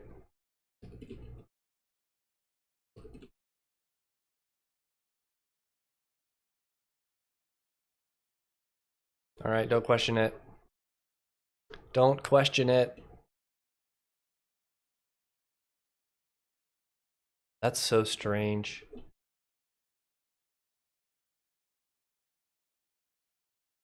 But it looks fine. Or it's looking better. Now I think we can just tweak mount points and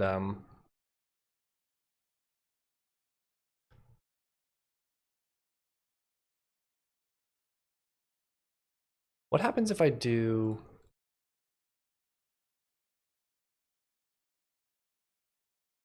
I want this to be even. It's 12. I think if I do this, if I just cut it to that, I think this will still work.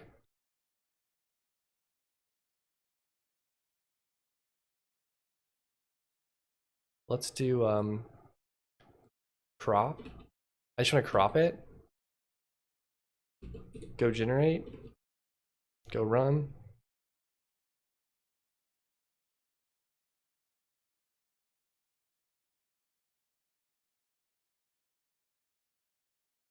Oh, the mount point isn't swapped because of the mirror. But that's nice that the crop works.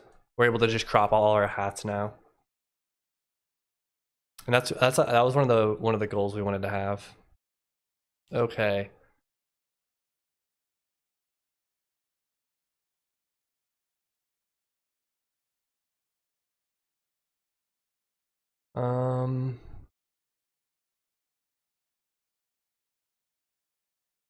I have two options.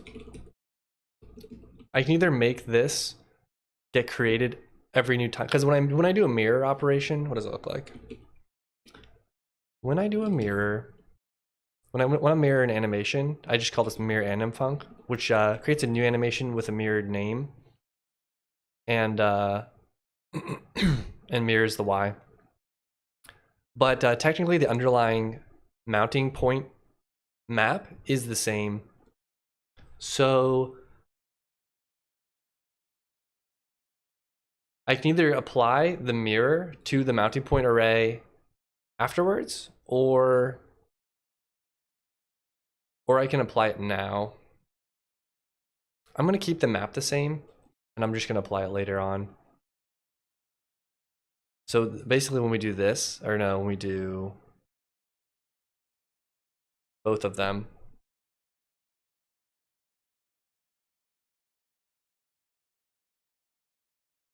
oh, when I call mount function, I have access to all of this stuff. So what I should do is if f.mirror y pause 1 equals negative pause 1. So I'll just make that negative. Of course, pox. Of course, I have a typo.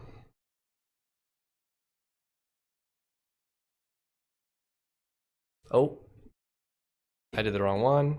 Mirror y actually mirrors around the y.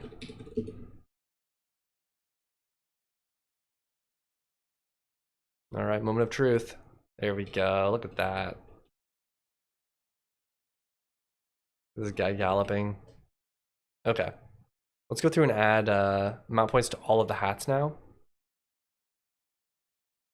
And these need to be black colored. Where's the center line? What is this, 16? I want to go to 8. That feels too left. Go right there. No, no, no. We want to go right here.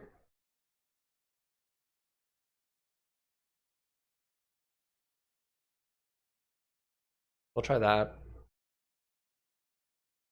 Bicocket, Mohawk we did, Nightcap. This one's actually, I want to say it's like here. I really don't need these frames because it's not animated.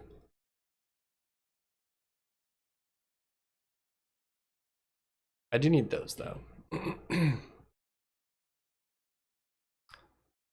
Top hat. Oh wait, did I even do that right? I didn't even think I added a layer, did I? Yeah, I didn't. This needs to be called mount. That goes there. That goes there. That gets deleted. That gets deleted.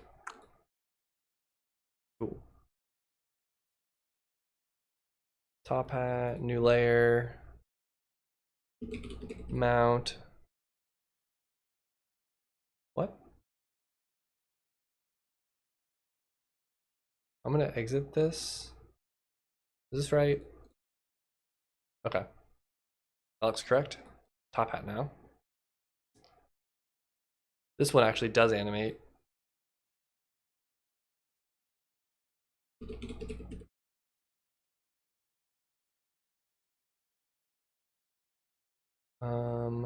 It's weird because I guess depending on where I set the mount point on the character, did I put it on the left side or the right side? So I put it on the left side.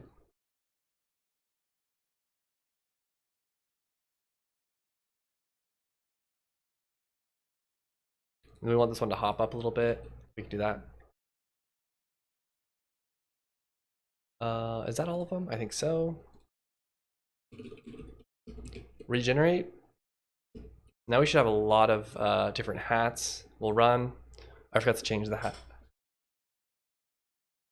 We have Mohawk working. Let's go here and we'll change the hat type. We can delete these now, I think.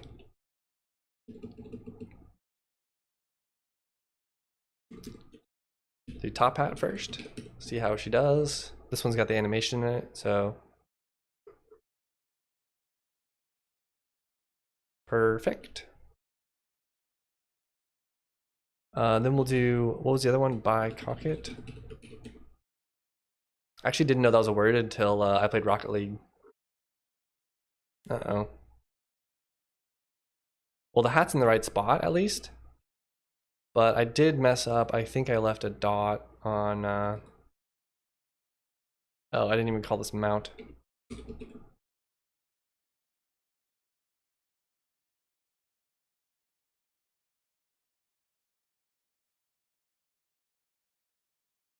This one I can clear out, though. Because there's no animation here. So it'll save us some pixels in our sprite sheet.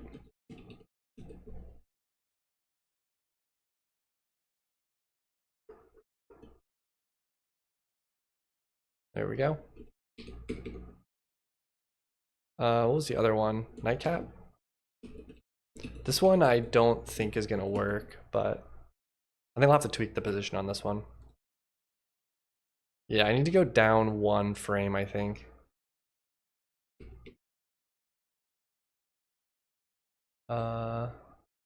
Open recent nightcap.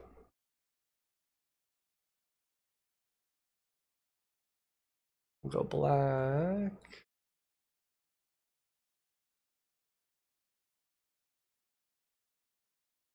Okay. Oops. Go generate.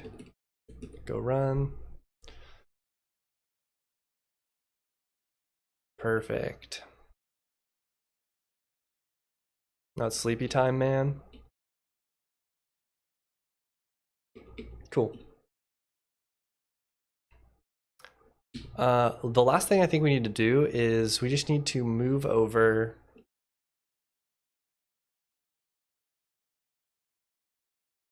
Actually, if I'm gonna load this stuff anyways,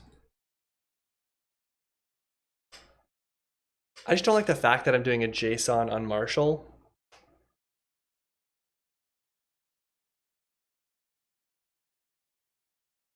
Who calls this?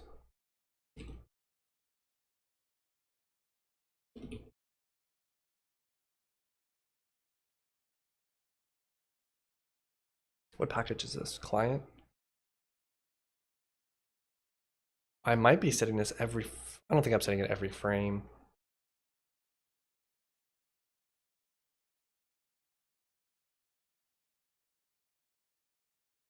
Oh, this is only done once,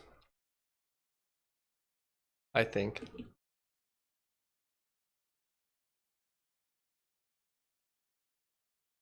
Yeah, so once we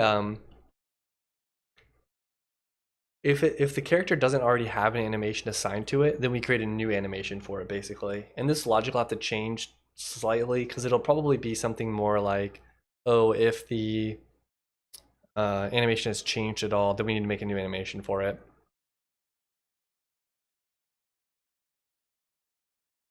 And so once we get to that point of changing equipment, we'll have to rewrite this a little bit, but we can delete some of this old code that we don't need anymore. Simplify down a little bit. This was just in our previous, we were just using sprites, now we're using animations. So that's fine. And I don't think it's too bad to load this. It would be nice if I could load all of the frames though, and just like let them run, but when I load,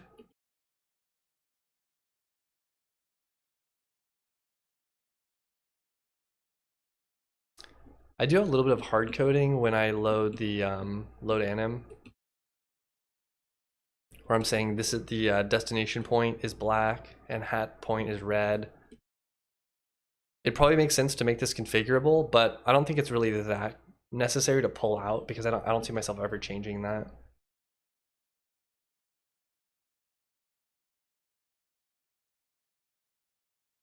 I can just gallop around now. I feel like I'm forgetting to do something. Let's we changed our export script. This needs to change to use that, and then I need to Here I have some new code. Does this print stuff out? Okay. Added mount point detection. So we'll do that.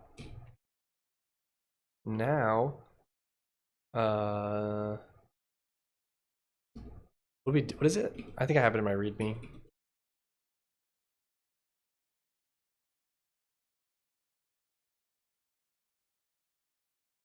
I don't think this is right. I think it's supposed to be go install. I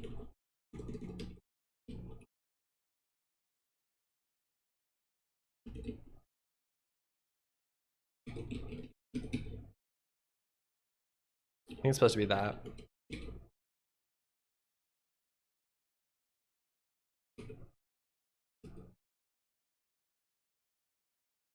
And this was done on 25, which today is the 25, so that should be good now. So now we shouldn't have to need to call the local one, we can call the installed one.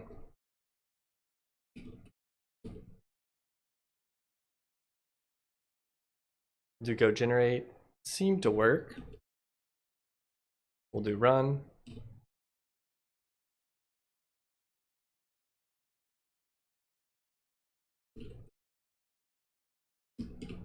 Bash run, see if this works. Cool. Oh, there's still I have different bodies. That is something I still need to do.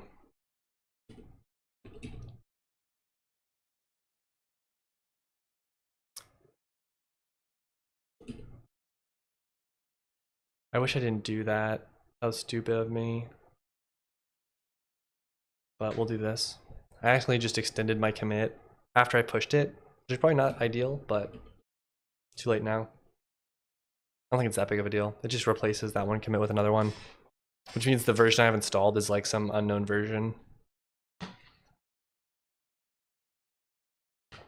Looking good, thank you. I think I figured it out. My code compiled, nice. Is that your iterators? Boy, I wish. I wish I could write an iterator and go. In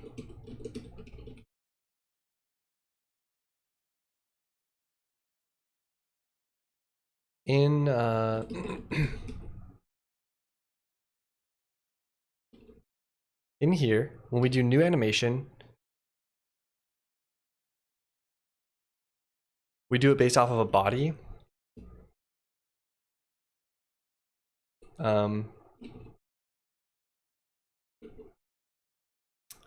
I don't really want to change this, even though I'm just gonna do, I don't think I use num body types anymore, do I? I'm gonna use the body type to define the hat type. In the future though, I'll probably have like equipment separate from the body. Then you could have different bodies and different hats. Have a little bit of variety.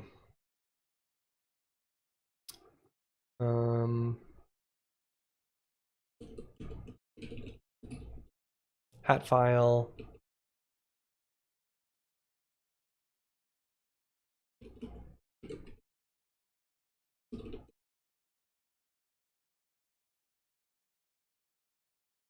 We'll do switch body.type. Case. How many body types are there? Oh, I do need num body type, don't I?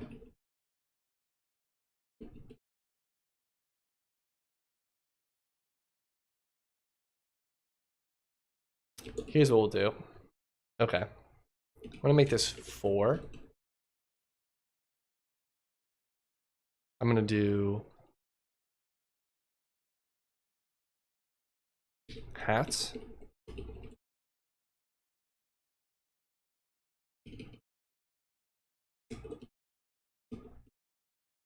Hat top, hat, mohawk,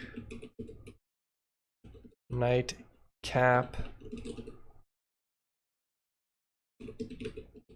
and what was the last one?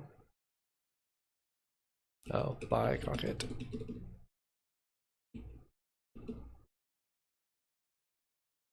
This is only 4. Yeah, so we'll do hats body dot type hat file. Okay.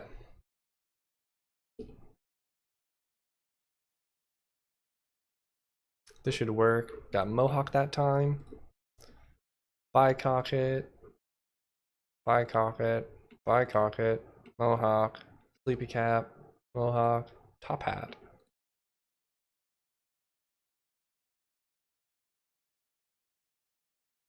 Cool. I need to remove some of these formats.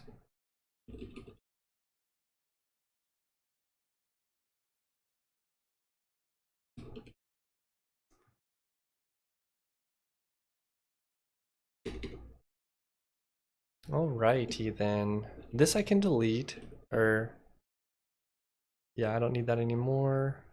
That is generated, so we're gonna save that. We modified this, we modified these ACE files. Those got generated differently. That I changed a bit. Changed a few other things.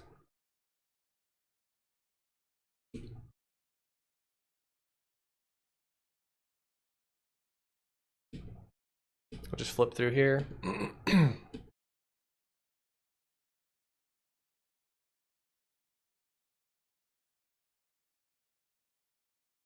That got deleted. That's fine. Oh, I forgot to change this mount data type to be hmm.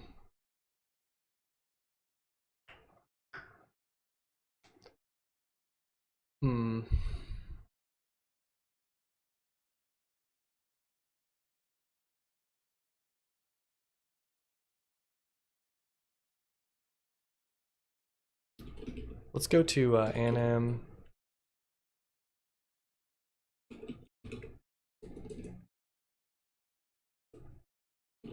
I think we'll write a set mount function.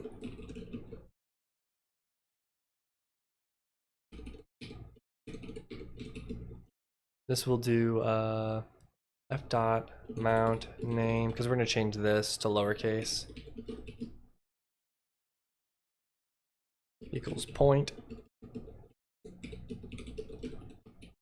And then here we do rframe dot set mount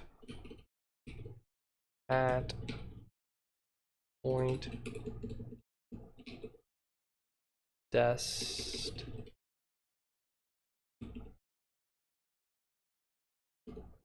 And this should work, unless I missed something. Yes, right there.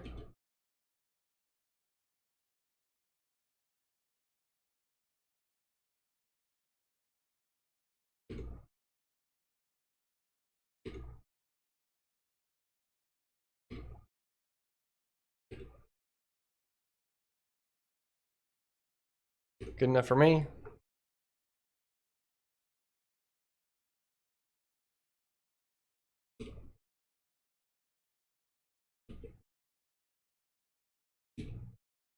Oh, I need to update also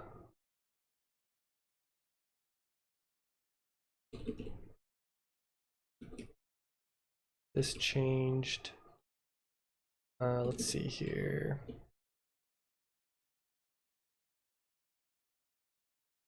Mount points.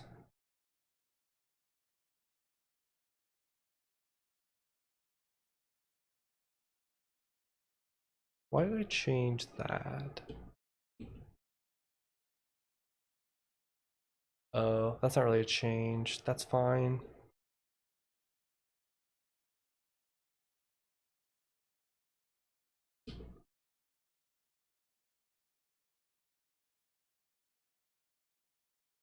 Updated mount points. We'll do that. Okay. So that got pushed. Now MMO. We can do, actually, what is in here? This is the worst part about workspaces, is that like I have to push that other library, that other Git repo, so that I can pull it in here.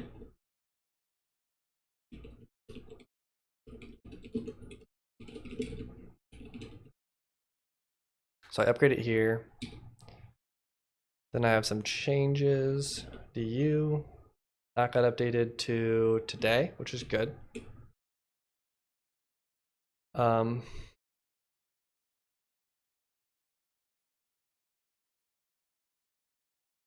It's just kind of annoying that I'm not I don't have an easy way to test without workspaces, or at least if there is a way, I'm not really sure what it is. Unless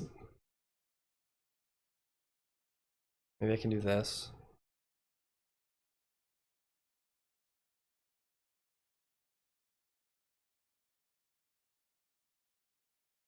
Nope. I wanted to do. Okay, that's the wrong one. We go here, we go there, and we do this. See, it's like now I can't run these because it's not in like I don't really know what's wrong.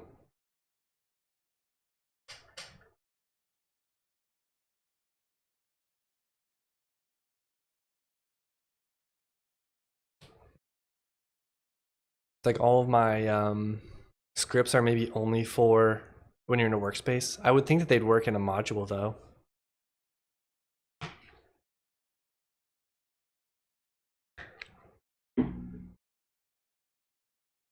What time is it? Oh, it's 10:50, dang.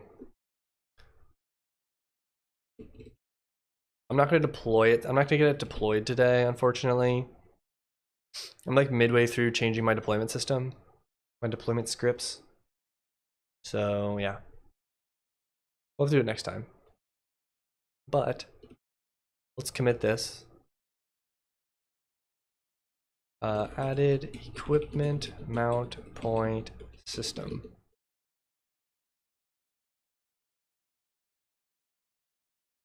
Give it a push, and we're done. All right, everybody. That'll be it for today.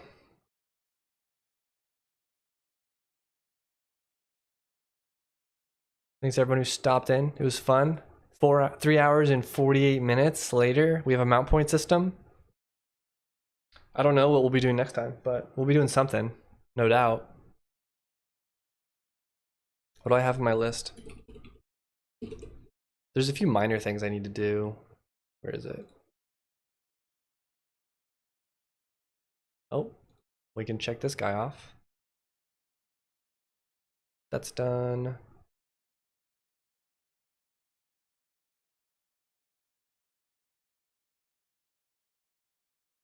There's that issue, which we can fix pretty easily, I think. And then we might do this next, actually. Collisions.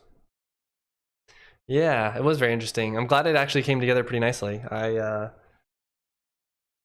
kind of knew what I was gonna do before the stream started, so I had a good idea. So I might try doing that in the future, like figure out what I'm gonna build, so I'm not sitting here like going in circles, like I don't know what to do. But yeah, came together nicely, so I'm happy about it. Anyways, that'll be it for today. I'm gonna go eat lunch and do a little bit more work on some other things. Hopefully get a video out for you guys sometime this week. And yeah, I will see you next time.